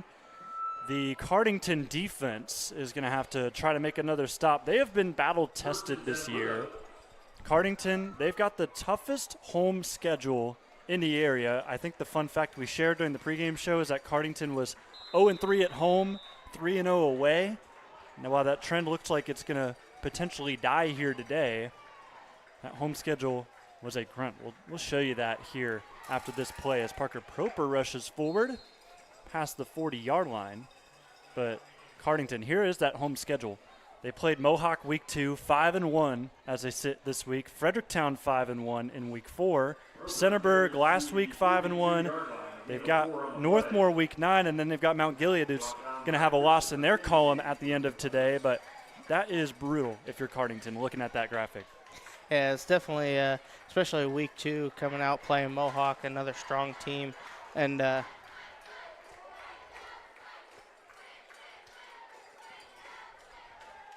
Proper in the pocket, has to roll around. He has a man down the field. It's caught. This one hauled in by Camden Horn. First down Danville, and it's the 2nd catch of the career for the sophomore. Camden Horn, another one of those young guys that Coach Bloom's going to look to be using here in the next year a lot, losing both West Payne and Ada Mickley out in the wide receiver spot. Camden Horn's going to have to start picking up a lot of big plays like that. Had his first career catch last week for 8 yards. That one even bigger. Good fake, faked me out, in fact, as I thought Wallace had the football. This one thrown incomplete, far side. There's a flag on the play. A little bit of a dangerous throw there by Proper. Briggs covered very well, almost intercepted. Luckily it wasn't, but there's a hold on the Blue Devil offensive line. It's going to bring it back 10 yards regardless of how that play ended up. 5:10 to go. Clock stopped for now. 24-6 in favor of Danville. They just moved back 10 yards for a first down and 20 situation as the freshman gets back into the huddle for Danville. Mickley will go far side along with Briggs. Wallace, everybody else within the hashes here for first down and 20. Watch out for the fullback, Ashton Spalding. He'll lead block as Proper rolls out. This ball nearly picked again. It would have been the second for Goers. Yeah, I'm not quite sure where Proper was going with that. Looked a little bit like he was trying to force it in there to Briggs Wallace, but Goers right there almost making the interception to get Cardington the ball back. Definitely got to be careful now. So Danville this year starts out 3-3. Definitely not up to standard, but then it gives you the chance to take a couple of risks, and you bring in Parker Proper, a chance for him to get some valuable experience this season, try to get him back to winning ways, as they appear to be here in this one. He's going to lead block for Aiden Mickley, who now has some space back to the original line of scrimmage, and then some as well. Again, just a little bit of trickery, just a reverse call there for Danville. Aiden Mickley able to throw in a little bit of a juke move to get a couple extra yards, bringing up a 3rd down and 9 for Danville. That's a lot better than the 2nd and 20 they were just looking at. Mickley's been everywhere these last couple weeks. He had 3 catches for 55 yards against Loudonville. He also had 2 carries for 23 yards. Very productive plays whenever they call his number. 3rd down and 9. Proper, tight pressure. It's a screen play for Cy Wallace. This is a dangerous place to see the sophomore. He stays up on his feet, jukes out 2. He's now rustled around with. They're trying to rip that ball loose just like they did earlier. But now Wallace holds onto it. He's down at the 12. Yeah, just a little slip screen to Wallace coming out of the backfield. You saw Proper drop back really deep back in there into the backfield, trying to draw that defensive line up to give Wallace that extra little bit of room. And we all know how dangerous Wallace is when he gets some open space in front of him. Christopher Kinsey makes the tackle. You also saw him in there, number 50 in white, wrestling for that football because Wallace fumbled one earlier in the game. So try to strike while the iron's hot if you're the Pirates. Mickley in motion here on 1st down and 10. The line to gain is the 4. Wallace, a couple nice moves, breaks 3 tacklers inside the 10. Just simple option play here with Wallace and Proper. The defensive end come up, was able to kind of get in Proper's face, force him to pitch it. Wallace only able to get, looks like 4 yards. But again, this far deep into the Cardington territory. I'll tell you what, he's aghast as well. He's going to go take a break for this play. Yeah, after those 2 big plays he had almost back-to-back here for Danville. I think I saw him dual-wielding water bottles. I've definitely seen a couple of Danville players on the sideline squirting some of that water down into their shoulder pads to cool off. Proper on 2nd down and 6 at the 9. Look into the end zone. This will be just shy, but the pass is caught by Payne at the 2. Complete pass, bringing up a first down. 1st and goal on the 2.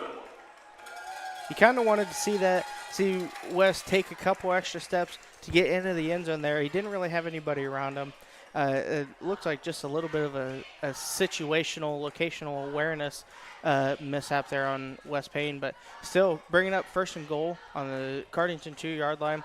We know how dangerous Danville is in the red zone. This shouldn't be any issue. Yeah, both Wallace brothers on the sideline here for this play. Ridgway already has a touchdown. He's back in the backfield with the freshman. Give to Ridgway. He's trying to bounce it outside. But he's taken down right at the middle of the field, close to the line of scrimmage. what does Cardington do here? Yeah, well, simply they just meet him where he went. No blockers with Nolan. It's an easy play for Cardington. Yeah, it looked like that was just a designed outside handoff for Ridgeway.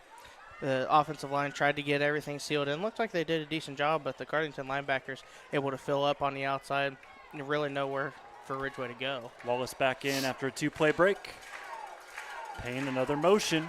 They're going to go his way on the screen, and he is in. Touchdown, Danville. Make it 30-6. Danville really starting to roll here, starting to feel themselves a little bit. Got Cardington back on their heels. You saw West Payne come in motion from the left side. Going to do a little loop around Proper. And the ball went immediately to Payne as soon as it was snapped. Well, how about having a day for West Payne? 2 picks. He just got his second touchdown of the year. Great day for the senior. 2-point try. They are 3 for 3 on these. Wallace to the far side. He'll sit in the slot. Proper looking his way. And is it made? No, out of bounds. Here's the look again. So Looks like first missed attempt on the 2-pointer. Yeah, it looked like the referee said that his foot came up off of the turf just before he made the catch. Obviously, that right foot landing out of bounds without any part of his body making contact inbounds. It was an incomplete pass. But it's still 30-6 for Danville. It's third quarter. There's 2.5 minutes left. There's still plenty of time, not only for Danville to add to their lead, but plenty of time for Cardington to kind of pick things up here. 2.5 to go in the third. Danville leads 30-6. Thanks to a 2-yard touchdown. Actually, they're going to say Ridgeway lost 1 on the down before. It's a 3-yard touchdown pass to West Payne, his second touchdown of the season. Danville's offense has not skipped a beat since putting up 430 yards last week against Loudonville in a game where they outgained the Redbirds by over 300 yards, but still it was a 1-score game. Right there, it just shows that Danville's offense clearly was rolling, but they weren't able to finish off drives to get more points on the board, which is essentially what kept that game as tight as it was. Wallace with the boot here. This will bounce at the 20 and fall right to the lap of the Cardington returner. Henthorne takes it to the outside. And Henthorne taken out of bounds in Danville territory. Nice return by Leighton Henthorne. That was Briggs making the tackle there. Kind of their safety man staying back just in case these types of returns break off. And they do break off every now and again. Clearly Henthorne finding some open space there on his own sideline and able to make a huge return coming out to the Danville 45-yard line. And this is a perfect segue to what I wanted to talk about that last game. Coach Bloom, when I talked to him, told me they need to realize, this group specifically needs to realize the importance of special teams. Here's a give to Wyatt Denny, and he gets a real solid gain as he continues to churn forward for the first down. A couple wows here in the press box. But Danville, back to that. Special teams, they let a lot of kick returns go way too far for Loudonville. They got great field position pretty much the entire game. And there were a couple of mistakes made from Danville in the special teams. You saw one there kind of trickle away from week 6. Field position is king, and last week it was not prioritized from that Blue Devil squad. Here's another give, this time for the senior, Bryce Hartley. And he's going to get to the end zone. It's a one-play drive for the Pirates. 2 plays, actually. Yeah, a huge hole opened up in that offensive line there for Hartley. Found the open area and was able to kind of blow through that line. Looks like we have a Danville defender on the ground here. Again, you see Hartley just kind of showing off his speed there, able to burst through that offensive line, that hole that they created for him. It was a name that we have not called much, Bryce Hartley. Just a few catches last week against Centerburg. This year coming in, just 16 carries, 83 yards. He didn't have a touchdown yet. Well, now he does. And Hartley kind of the yin to the yang that is provided by Wyatt Denny. But as that touchdown kind of subsides, we've got to focus in on the injured player here for Danville.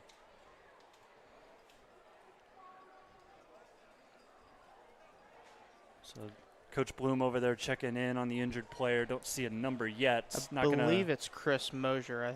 I believe I saw his number 4 there on the ground, and that's who it is. Looks like just a cramped muscle coming off on his own power. So he'll get ushered off to the sideline. And we'll see potentially, probably, a 2-point try come from Cardington. A couple of the Danville coaches told me outside of the injury to Bryson Burke in week 1, injuries have not stacked up yet. But as the wear and tear goes on with the season, that may change, and it definitely could change. Hope everything's all right there with Chris Mosier. Yeah, being in week 6, the body's starting to get a little beat up, a little tore down a little bit. The boys really got to take a lot of extra care on their own. Josh Goer's shut down. Helmet flies off. And no good on the 2-point try. It's going to be 30-12. Danville still with the lead, but Cardington with some life on a nice touchdown run from Bryce Hartley. At Knox Community Hospital, your primary care physician is more than someone who delivers your test results, more than someone who writes prescriptions, more than someone who listens to your heart. We are your healthcare partner who takes the time to know you, listen to your concerns, and provide you with expert personalized care to make and keep you well. Because to us, you're more than just numbers on a chart. You're a neighbor and a friend. Knox Community Hospital, in the community, for the community.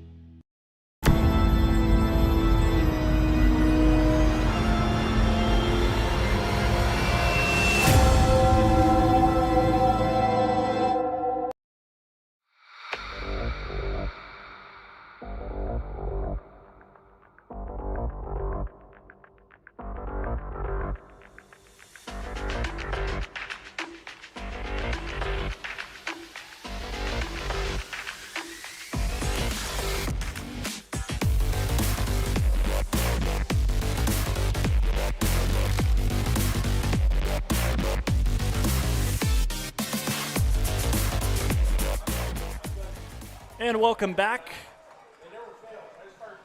Kickoff here from Cardington after a 34-yard touchdown run from Bryce Hartley. Another squib kick. We've seen a couple of those today. None of them have worked quite yet. As Wes Payne scoops this up, he had the touchdown on the last drive. We'll see what Danville can do, as they've been very successful here in this third quarter. 2 drives, 2 touchdowns. Yeah, again, going back to that, those kickoffs that you mentioned, both teams kind of trying that onside kick type of plan here tonight. The closest one really to working was the first one by Briggs to start the game. But again, this one just kind of rolled into the arms of Wes Payne, bringing up the Danville first down on their own 44-yard line. Good field position. This offense is starting to roll. They got a lot of momentum on their side, a lot of excitement. 2 men in motion, both tight ends, Tharp and Proper near side now between the hashes. Fake give to Wallace. Proper rolls. Thought about throwing. He'll tuck it away instead right to midfield. Update elsewhere in the KMAC, as this will be 2nd down and 4. Loudonville just scored a touchdown to take the lead over Fredericktown, and I don't know what's going on in the KMAC, because I thought a couple rough losses for Loudonville against a 5-1 Fredericktown team, and chaos ensuing right now over at the Freddy's Nest. Yeah, that right there just shows how tough the KMAC actually is. Doesn't really matter what the record is for any team. Every team still has an opportunity basically and still until the last couple weeks of the season. Shout out to our good friends WMVO. They've got the rest of that game as well over in Fredericktown as Wallace looks to have the first down. And yet they're going to give it to him. The referee motioning the sticks to move up. But Cy Wallace, good lunge there at the end. How about talk about a coaching matchup between Scott Spittler, first year at Fredericktown, and Ed Hannebarger. Who knows how long he's been coaching, but 2nd year at Loudonville. Yeah, we were just talking a little bit during the break, it's kind of an old school matchup between Spittler and Hannebarger. They have a lot of history against each other. Spittler with that long stint there at Lucas, Hannebarger at Danville. Another RPO. This one left behind Horn, who would have had his second catch.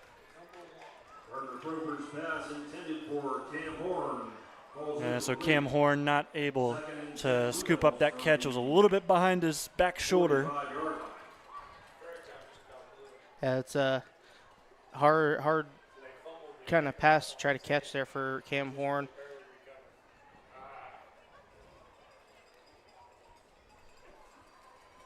Second down and 10, ball in the 46 of Cardington. Two receivers near side. Horn remains out on the field as Payne heads in motion. Another give to Cy Wallace, and he's wrapped up quickly. This ball nearly went out. They call Cy Wallace down first. I actually don't know if he was down or if he was ruled forward progress was ruled done for. Yeah. Oh, yeah, he looked was like down. his elbow hit the turf before the ball came out. Looks like we got a Cardington player now down with some cramping going on. So another injury timeout here with 9 seconds to go in the third. It'll be 3rd down and 8 after the break here. The ball in the 44. I'm listening in, other conversations going on. Fredericktown just returned to kickoff, fumbled it at the 10, recovered it, but things are looking a little off over at Fredericktown right now as they try to take care of business against Loudonville. Again, as I was saying earlier, Spittler and Hannebarger have a long history coaching against each other. It's always a matchup that you always want to keep an eye on with both of those coaches' history.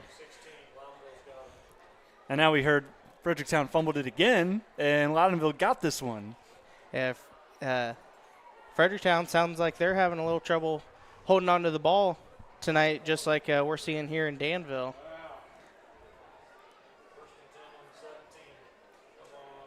So prime field position for Loudonville elsewhere as we look at this injury timeout here for Cardington. Hope everything's okay with number 50, Christopher Kinsey. Very big piece to what this Cardington defense does. 44 tackles, 2 TFLs, and an interception this year. The 6', 205 senior being helped up, walking off on his own power. Always great to see. Yeah, it looks like, again, just his calf muscles cramping up there a little bit. He'll be out of play, maybe 2 plays, but he'll be coming back in the start of the fourth quarter. It's just 9 seconds left in this third.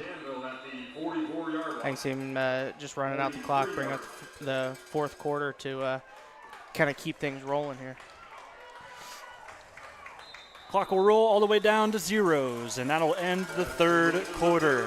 Homecoming night so far, a success for the Danville Blue Devils as they lead 30-12 over Cardington.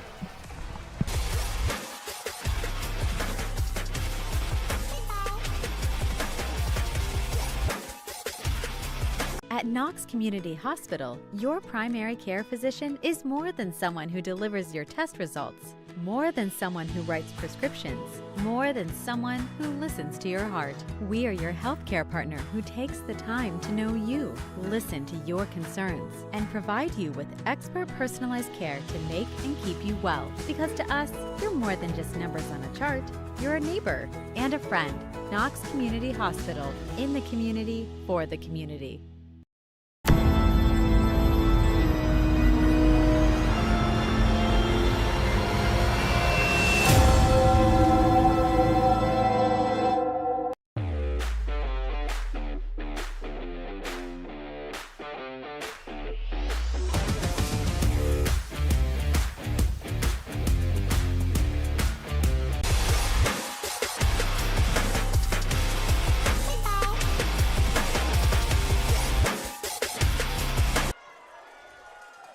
And we're back from Danville High School.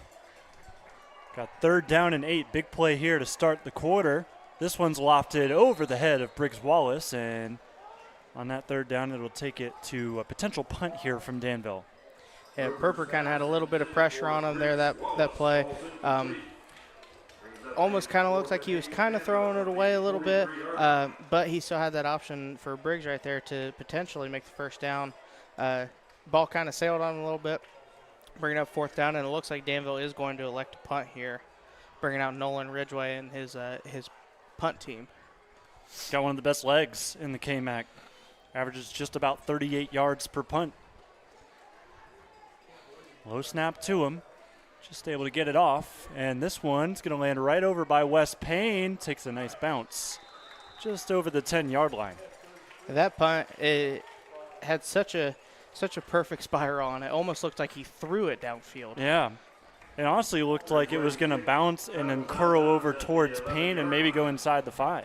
Yeah, I think that's what Payne was kind of anticipating, for it to take just the right bounce so he could have his back kind of towards the end zone and try to pick up a huge stop there to pin Cardington deep, but ball rolling out of bounds. Cardington's starting at their own 10-yard line. Goes in the shotgun, sends a man in motion. That's Fiant. He will block for Wyatt Denny, who's wrapped up. About a 1-yard gain. Wyatt Denny on the carry. Yeah, Denny, he's a strong runner. Cardington obviously wanted to use him a lot, and they have used him a lot tonight. He's starting to slow down just a little bit, getting a little tired. Cardington's probably going to want to try to get him off the sidelines just a little bit, get him some water so he can stay fresh for the rest of the game to try to make a comeback. Absolutely. That 2-point try earlier was pivotal for Cardington. It's a 3-score game with 11 minutes to go, so it's going to take some real good offense to get back into this football game, as Josh Goers is looking to try and supply that. He's down just shy of the 25. Yeah, needing that good offense to try to make this a 3-score comeback. That right there was a good start. Had 2 offensive linemen lead blocking for him right up the hole, and he was able to make a big gain there. Looked like for 15 yards, it looked like. Taking us back to what Coach Bloom said pregame, he believes this is the most explosive team in the KMAC when it comes to the bottom half of the standings, because they've got 2 guys that can go for a touchdown any given play, and this is one of them, as Denny makes a couple miss for a 3-yard gain. I'll tell you what, he ran about 30 to get 3. Yeah, Denny being forced to cut back. It looked like he started to break away a little bit, but they were able to slow him down enough to where he had another 3 or 4 white hats on top of him. Again, not really anywhere for him to go. This is high school football on the OH Report. Jonathan Langdon alongside Peyton Colopy. Brandon Powell, your camera operator today. We sit with a 2nd down and 7 with 10 minutes to go in the 4th quarter. Another decent gain for Cardington as they set up a 3rd down and medium. Just a conservative inside run there, to just trying to pick up some extra yards, get them a little further away from their own end zone. It's brings up 3rd and 3 here. It's very manageable for this Cardington offense. See if they go back to Denny here, or potentially give a Goers keep here. Looks like he's going to pass it. Throws down the field, looking for a target, and it's hauled in. James Fiant defies gravity a little bit there, coming up with the basket catch. A little bit of a dangerous throw. He had kind of thrown it in triple coverage there. Fiant able to get his eyes on it just enough, kind of backpedaling downfield, and able to haul in the ball before he eventually trips up. 1st down and 10 after that play. Nicely done by the Cardington-Lincoln Pirates. 48-yard line they sit on their side of the field. 30-12 in favor of Danville. Josh Goers trying to make a gain out of this play. That he does, and he's close to the 1st down marker again. Yeah, you mentioned Cardington having to kind of pick things up a little bit to get a good string of plays going here, and so far they've done it. Bringing up a 2nd and 2, another good run by Goers. Wasn't a whole lot of space for him, but he's able to make what he had work to get a good 8-yard run. Nice quick tackle out of Danville on 2nd down. Owen Gronberg gets there. It went to Denny again, and not much happened. AU stuffed immediately as soon as he got to the line of scrimmage. Looks like we got another Cardington player down. couple of injuries stacking up here late in this contest, as we've got the feed up for the Fredericktown-Loudonville game, as they just got stuffed on 4th down. So the Freddies are going to take over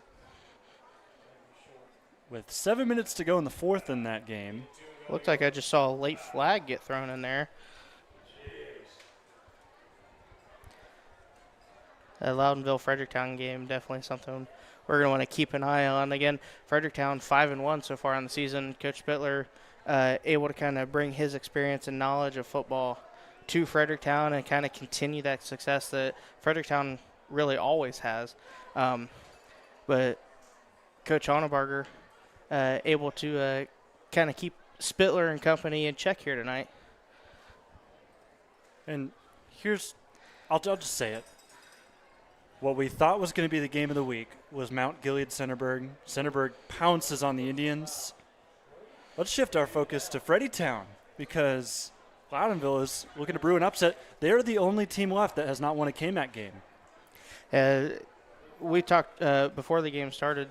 Centerburg 5-1, Mount Gilead undefeated so far this season. Centerburg really just coming out firing on all cylinders. Mount Gilead hasn't really had an answer, but like you said, Loudonville and Fredericktown have a heck of a game going on here. And it looks like the Cardington player, number 75, Hunter Martini, able to get up on his own power. The junior, 6'3", 320-pound junior, able to walk off on his own power. That's always a good sign. A lot of the injuries we've seen today have delayed the play, but everyone seemed to be all right. They've been able to walk off on their own, so that's always a great sign. It seemed like just some minor bangs and bruises there. Let's lock back in here. 3rd down and 2. Throw down the field. Intercepted. Another interception. Carson Proper. Second interception in as many weeks. Get a pick 6 against Loudonville. Looked like Goers had a receiver downfield he was targeting, but he just, again, sailed the ball way over his head, not able to get up there to make the play, and then the ball just kind of fell in the lap of Carson Proper for the 3rd interception of tonight for Danville. Well, I need to correct myself here. Proper did have a pick last week, but it was called back. Yeah, the penalties and those types of situations. Short screen play. Briggs Wallace already has a touchdown. He's wrapped up. Nicely done from Cardington's Evan Stover. That's probably the best tackle of the day. Yeah, right there. It looked like Ashton Spalding just didn't quite get a good block on him. And Stover able to get his hands on Briggs and throw the freshman down a little harder than anybody likes to see, but I mean, coming off of a concussion, he's got the Guardian cap on, so he's got that extra protection. Absolutely, and that's what he needs today. He sits on the wing here in this formation near side. His brother Cy in the sidecar. However, they're going to go right back to Briggs, and Briggs able to shade off some tacklers, and he's taken down, it looks like, for another loss. Yeah, it looked like they were just trying to run a stretch play out to the left. Kind of getting swallowed up immediately after he got the ball in his hands. We got another. Is it a dog pile injury? Looks like possibly an offensive lineman down. I think you might be right. Just kind of got rolled up on at the bottom of the pile. Hopefully he's okay. As a former offensive lineman, it's always scary to see when you see people kind of come out of the pile and you see one of your linemen down on the field. It's scary what happens at the bottom of the pile and people really don't realize. Absolutely. So we take this time out yet again here for an injury, but I want to shout out all the comments. Watching tonight's game live and free. Sheila cheering on the blue. Shout out Tanner Slusher. I see your hello to me. Great to call a Cardington game yet again. Last time we talked, I believe, was for that Battle of 42 that did not go Cardington's way. Shout out also to Marianne Schultz, cheering on the Blue Devils as well. Barb Miller, Janet Whitmore, Joan Workman, Sylvia Lemons, and Connie and Dean James cheering on the Blue Devils. Way to go, Blue, they say. One of the I don't know if this is considered an oxymoron, but it's kind of what it feels like. But I love that Danville fans, their battle cry is "Go Blue," but they have the Ohio State fight song. Yeah, is that their way of evening it out? You could look at it that way. Being an Ohio team and being blue as your main school color, it's definitely always an interesting aspect every year because obviously that team up north, their mantra is "Go Blue." Yep. So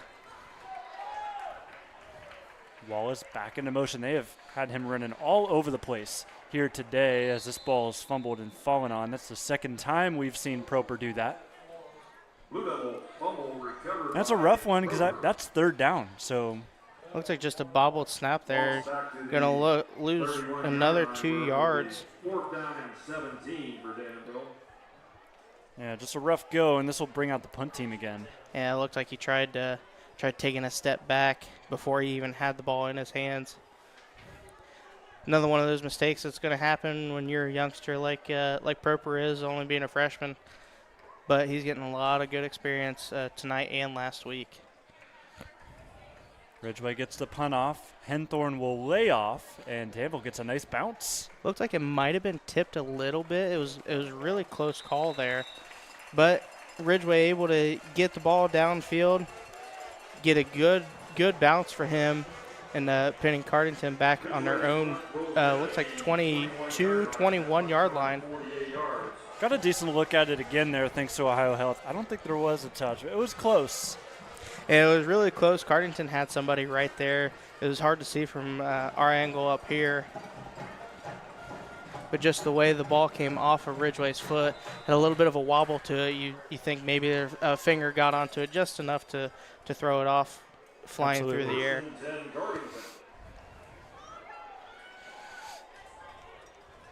So Cardington starts their new drive at the 21. Josh Goers in the shotgun, sends another man in motion. It's Fayant. He'll go to Wyatt Denny. Denny, burst of speed for the first down. Slower finish to this game here, but a nice explosive play from the senior back for the Pirates. This game's been weighed down a little bit by injuries. We had a explosive start to the third quarter, but since those first 3 touchdowns in the half, it's been mellowed out here towards the end. But Cardington trying to change that trend. Yeah, with 6 minutes left in the fourth quarter, Cardington's going to have to kind of get moving a little faster as they bobble the snap, and Goers is swallowed up immediately by Owen Gromberg and Caleb Inverso.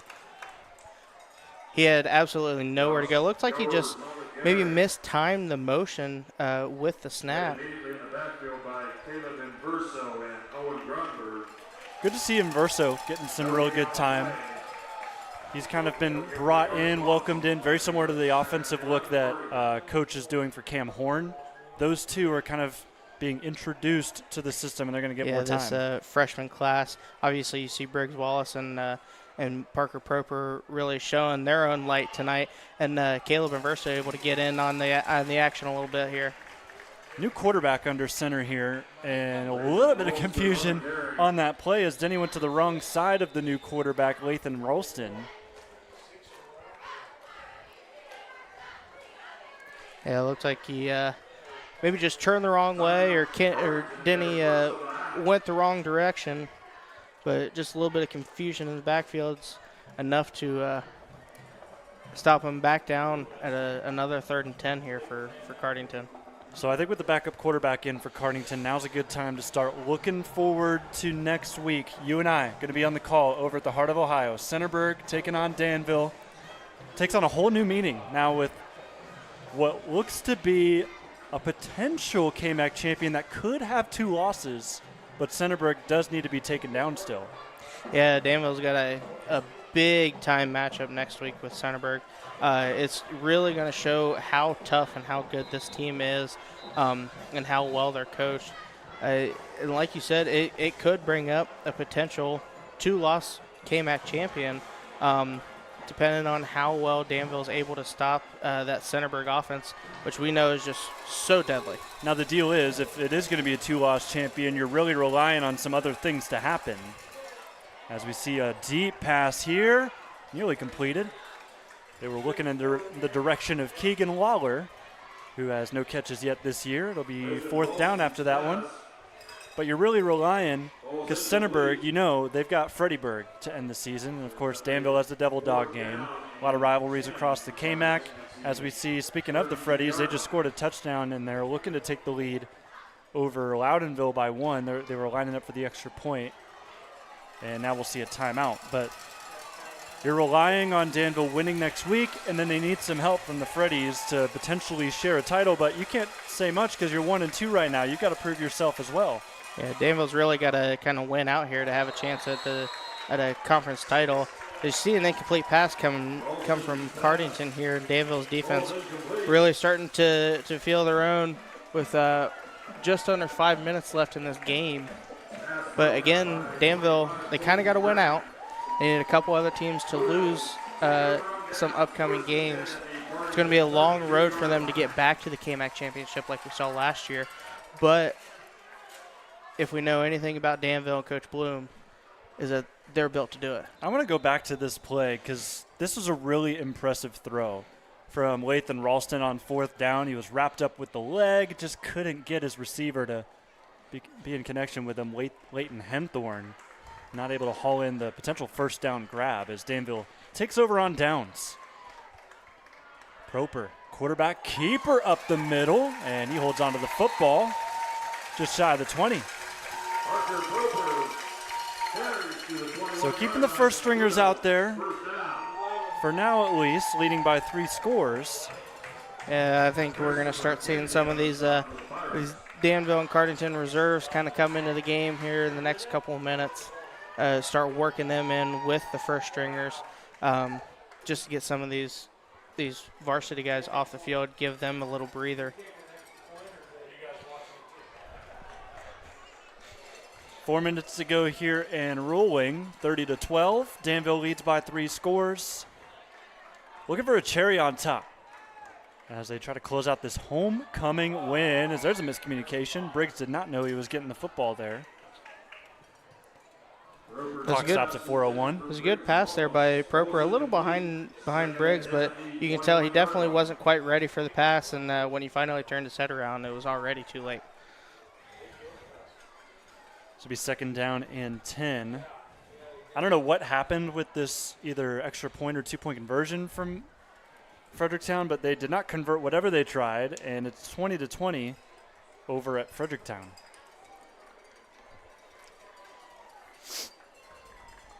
I'm not the great Kevin Harlan. I can't call both games.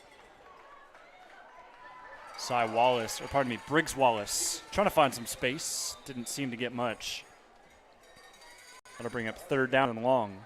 Just trying to stretch the ball out to the sideline there. Hopefully try to allow Briggs to use his eyesight to find some type of open hole for him to make any type of play out of that. Cardington able to cover it really well. And able to make the stop, bringing up, looks like 3rd and 9 for Danville on their own, on Cardington 20-yard line.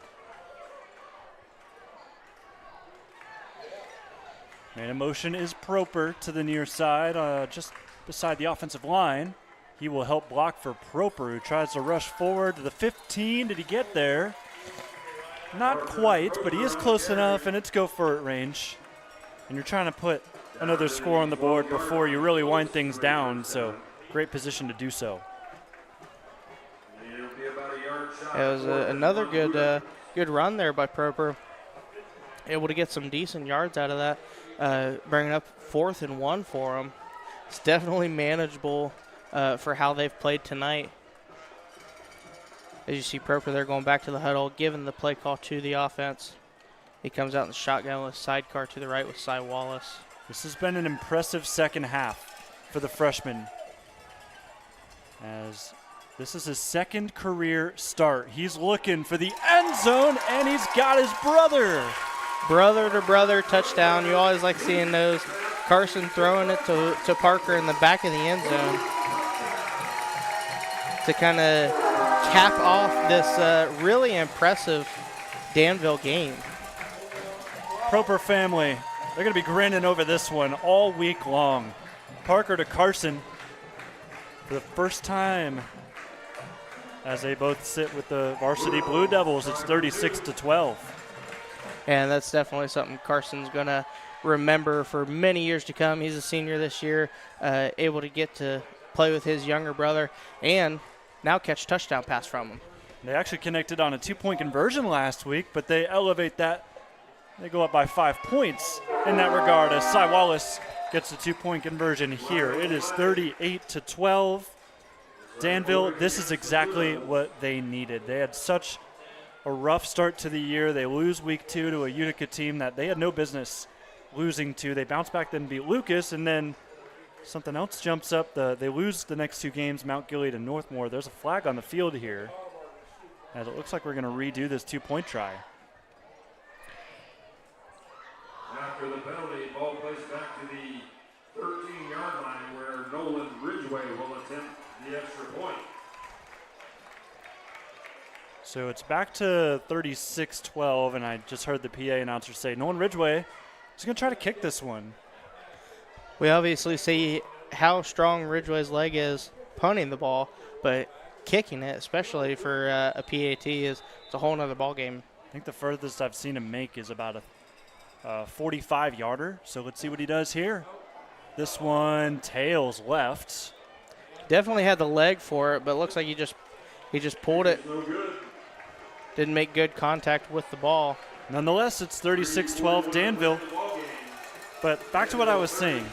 Rough start to the year. You lose to Utica in a game that I'm pretty sure everybody after that game said we had no business losing that game. And then you play a tough Mount Gilead team that is just having a year. Of course, the loss to Centerburg, throw that out the window. That's a fantastic team that the Trojans have. And then you lose to Northmore on your home field. You get 2 losses at home, then it gets personal. And then you have a tight game with Loudonville the previous week. So I'm just setting the scene here because the Blue Devils needed a big win, and they're going to get it here today against Cardington. Yeah, they needed something to kind of bring some life back into the team. You can do all the pregame pep talks that you want, but nothing beats coming out here and essentially what's turning into a pretty decent KMAC rivalry between Danville and Cardington. Nothing beats coming out and beating a team quite like Danville has so far tonight. And it's important also you get this kid back who's going to boot this ball away. Briggs Wallace comes back, makes an immediate statement, scores a touchdown in this game after missing pretty much the last 3 games, as this return taken past the 30. Looks like Camden Horn making the play on that. We've mentioned him a couple times tonight, making a big hit here. Jumping up, excited about that one. But you get Briggs back. And something we didn't talk about, but we probably should have before this game, is there's another star that's waiting in the wings to be cleared to play. Bryson Burke, star tight end for this group, or he's going to be that once he comes back. He's actually fully healthy. He was not yet cleared to play in this game, but he is going to be really needed next week against Centerburg, as here's a 2-yard gain from Cardington. Yeah, he's virtually missed the entire season so far for Danville. As we know, one of the big tight ends that they like to use here for Danville, also a backup quarterback as well. But it looks like with how Propers played tonight, we don't really have to worry about Burke throwing the ball a whole lot. I could see them using Proper a lot more.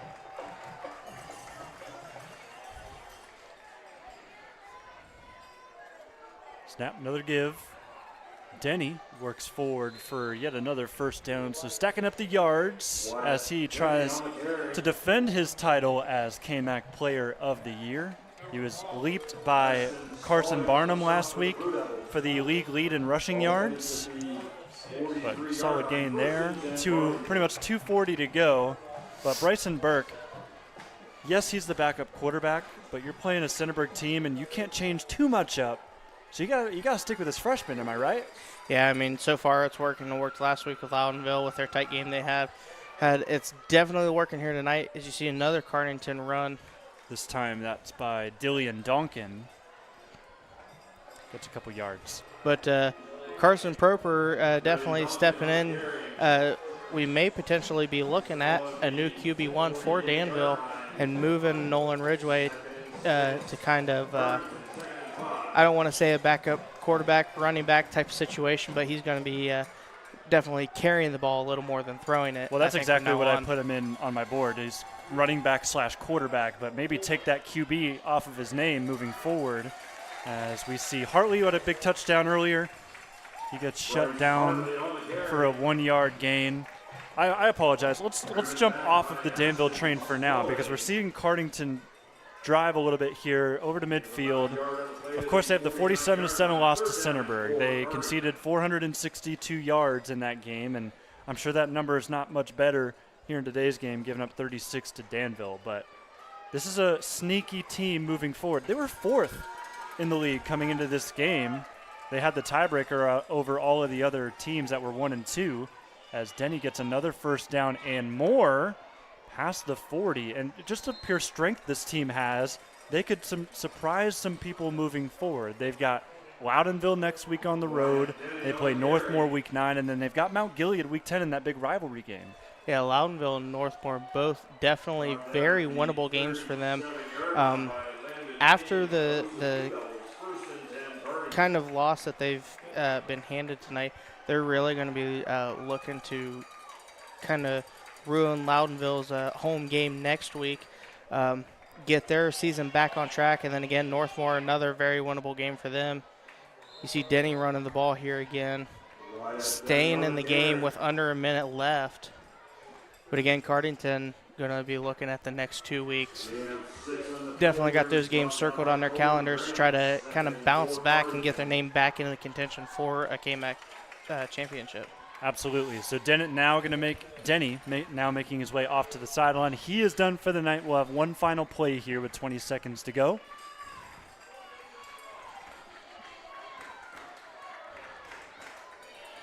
Ralston takes the snap with 10 to go. It'll be a toss. And it's a nice gain as well for the freshman Donkin.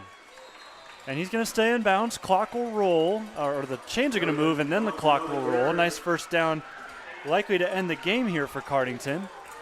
Yeah, 3 seconds left. Once the chains are set, doesn't look like Cardington's going to try another play. They're just going to let the clock run out. So Danville comes in, back home. They make a statement. 2 losses at home coming in. They even that record up to a 2-2, up to 500 here at Tough Street Stadium. They won't be back here until Devil Dog Day. They play Centerburg next week on the road. They play Fredericktown the week after. A gauntlet coming up for these Blue Devils, but this right here is what they needed. 36-12 over Cardington is your final. Coming up, your MVP statistics as well on the OH Report.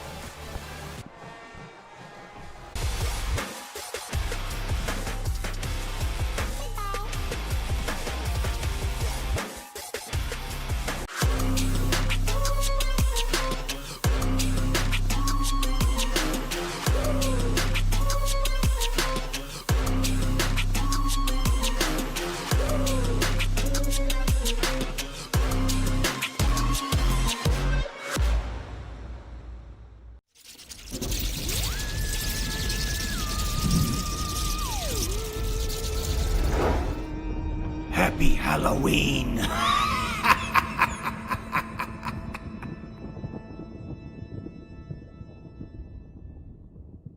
This place means everything to us. This is where we come together. We do all of our birthdays out here. We grill hamburgers and hot dogs. We fish. I was about to give up. I was about to think that the property wasn't going to become mine. Rural First specializes in solving the problems. I made the call, and the rest is history. It was done. It made everything easy. Questions answered, walked me through the process. It was done.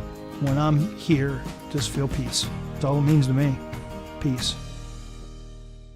At Knox Community Hospital, your primary care physician is more than someone who delivers your test results, more than someone who writes prescriptions, more than someone who listens to your heart. We are your healthcare partner who takes the time to know you, listen to your concerns, and provide you with expert personalized care to make and keep you well. Because to us, you're more than just numbers on a chart. You're a neighbor and a friend. Knox Community Hospital, in the community, for the community. I like being able to give back to the community, and just our teamwork is really solid. It makes it an incredible place to work because a lot of people enjoy what they're doing and want to help out. You get to learn every day. You get to meet very unique people. I get to interact with everyone from the clinical staff to the administrative staff. Everyone has something to offer. It's kind of like a million puzzle pieces coming together to make one large, beautiful piece. Take a look at all the action from Friday Night Football right here in North Central Ohio with great analysis, highlights, coach interviews, and so much more every single Friday night right here on the OH Report.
It's time now for your co-MVPs presented by the Killbuck Savings Bank, the Pro Bros, Parker and Carson.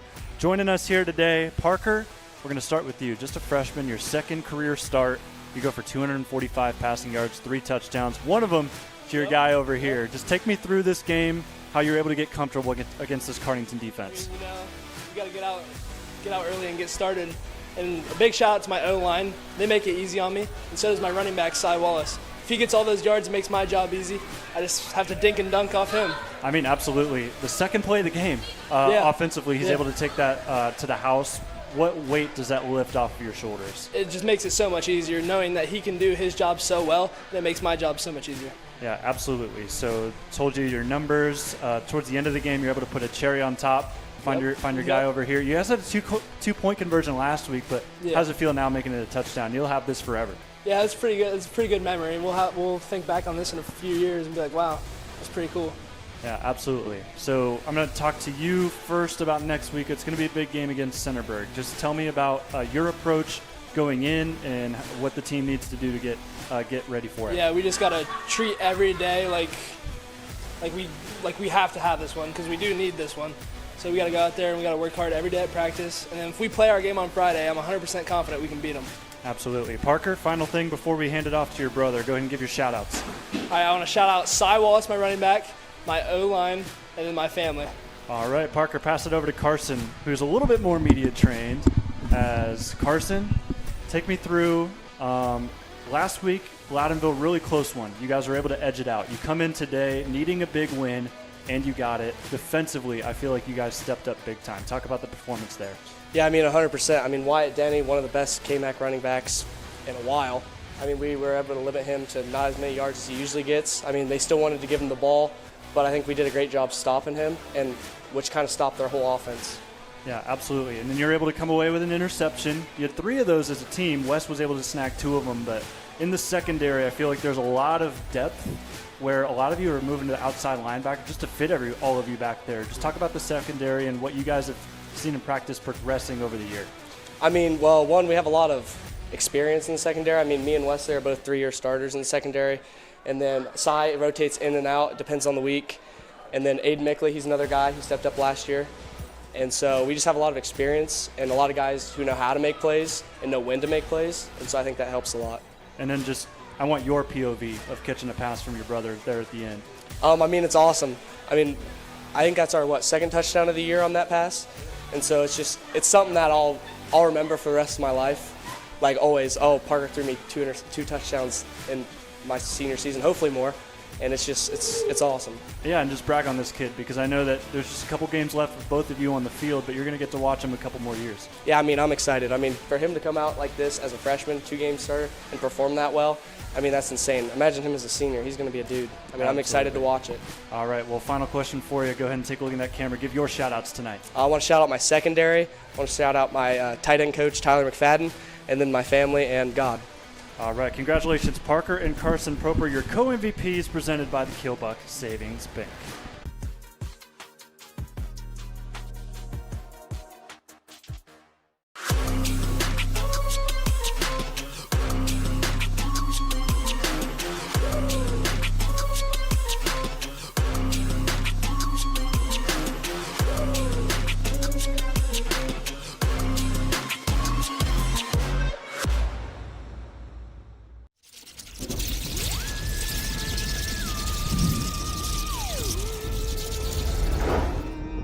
Happy Halloween!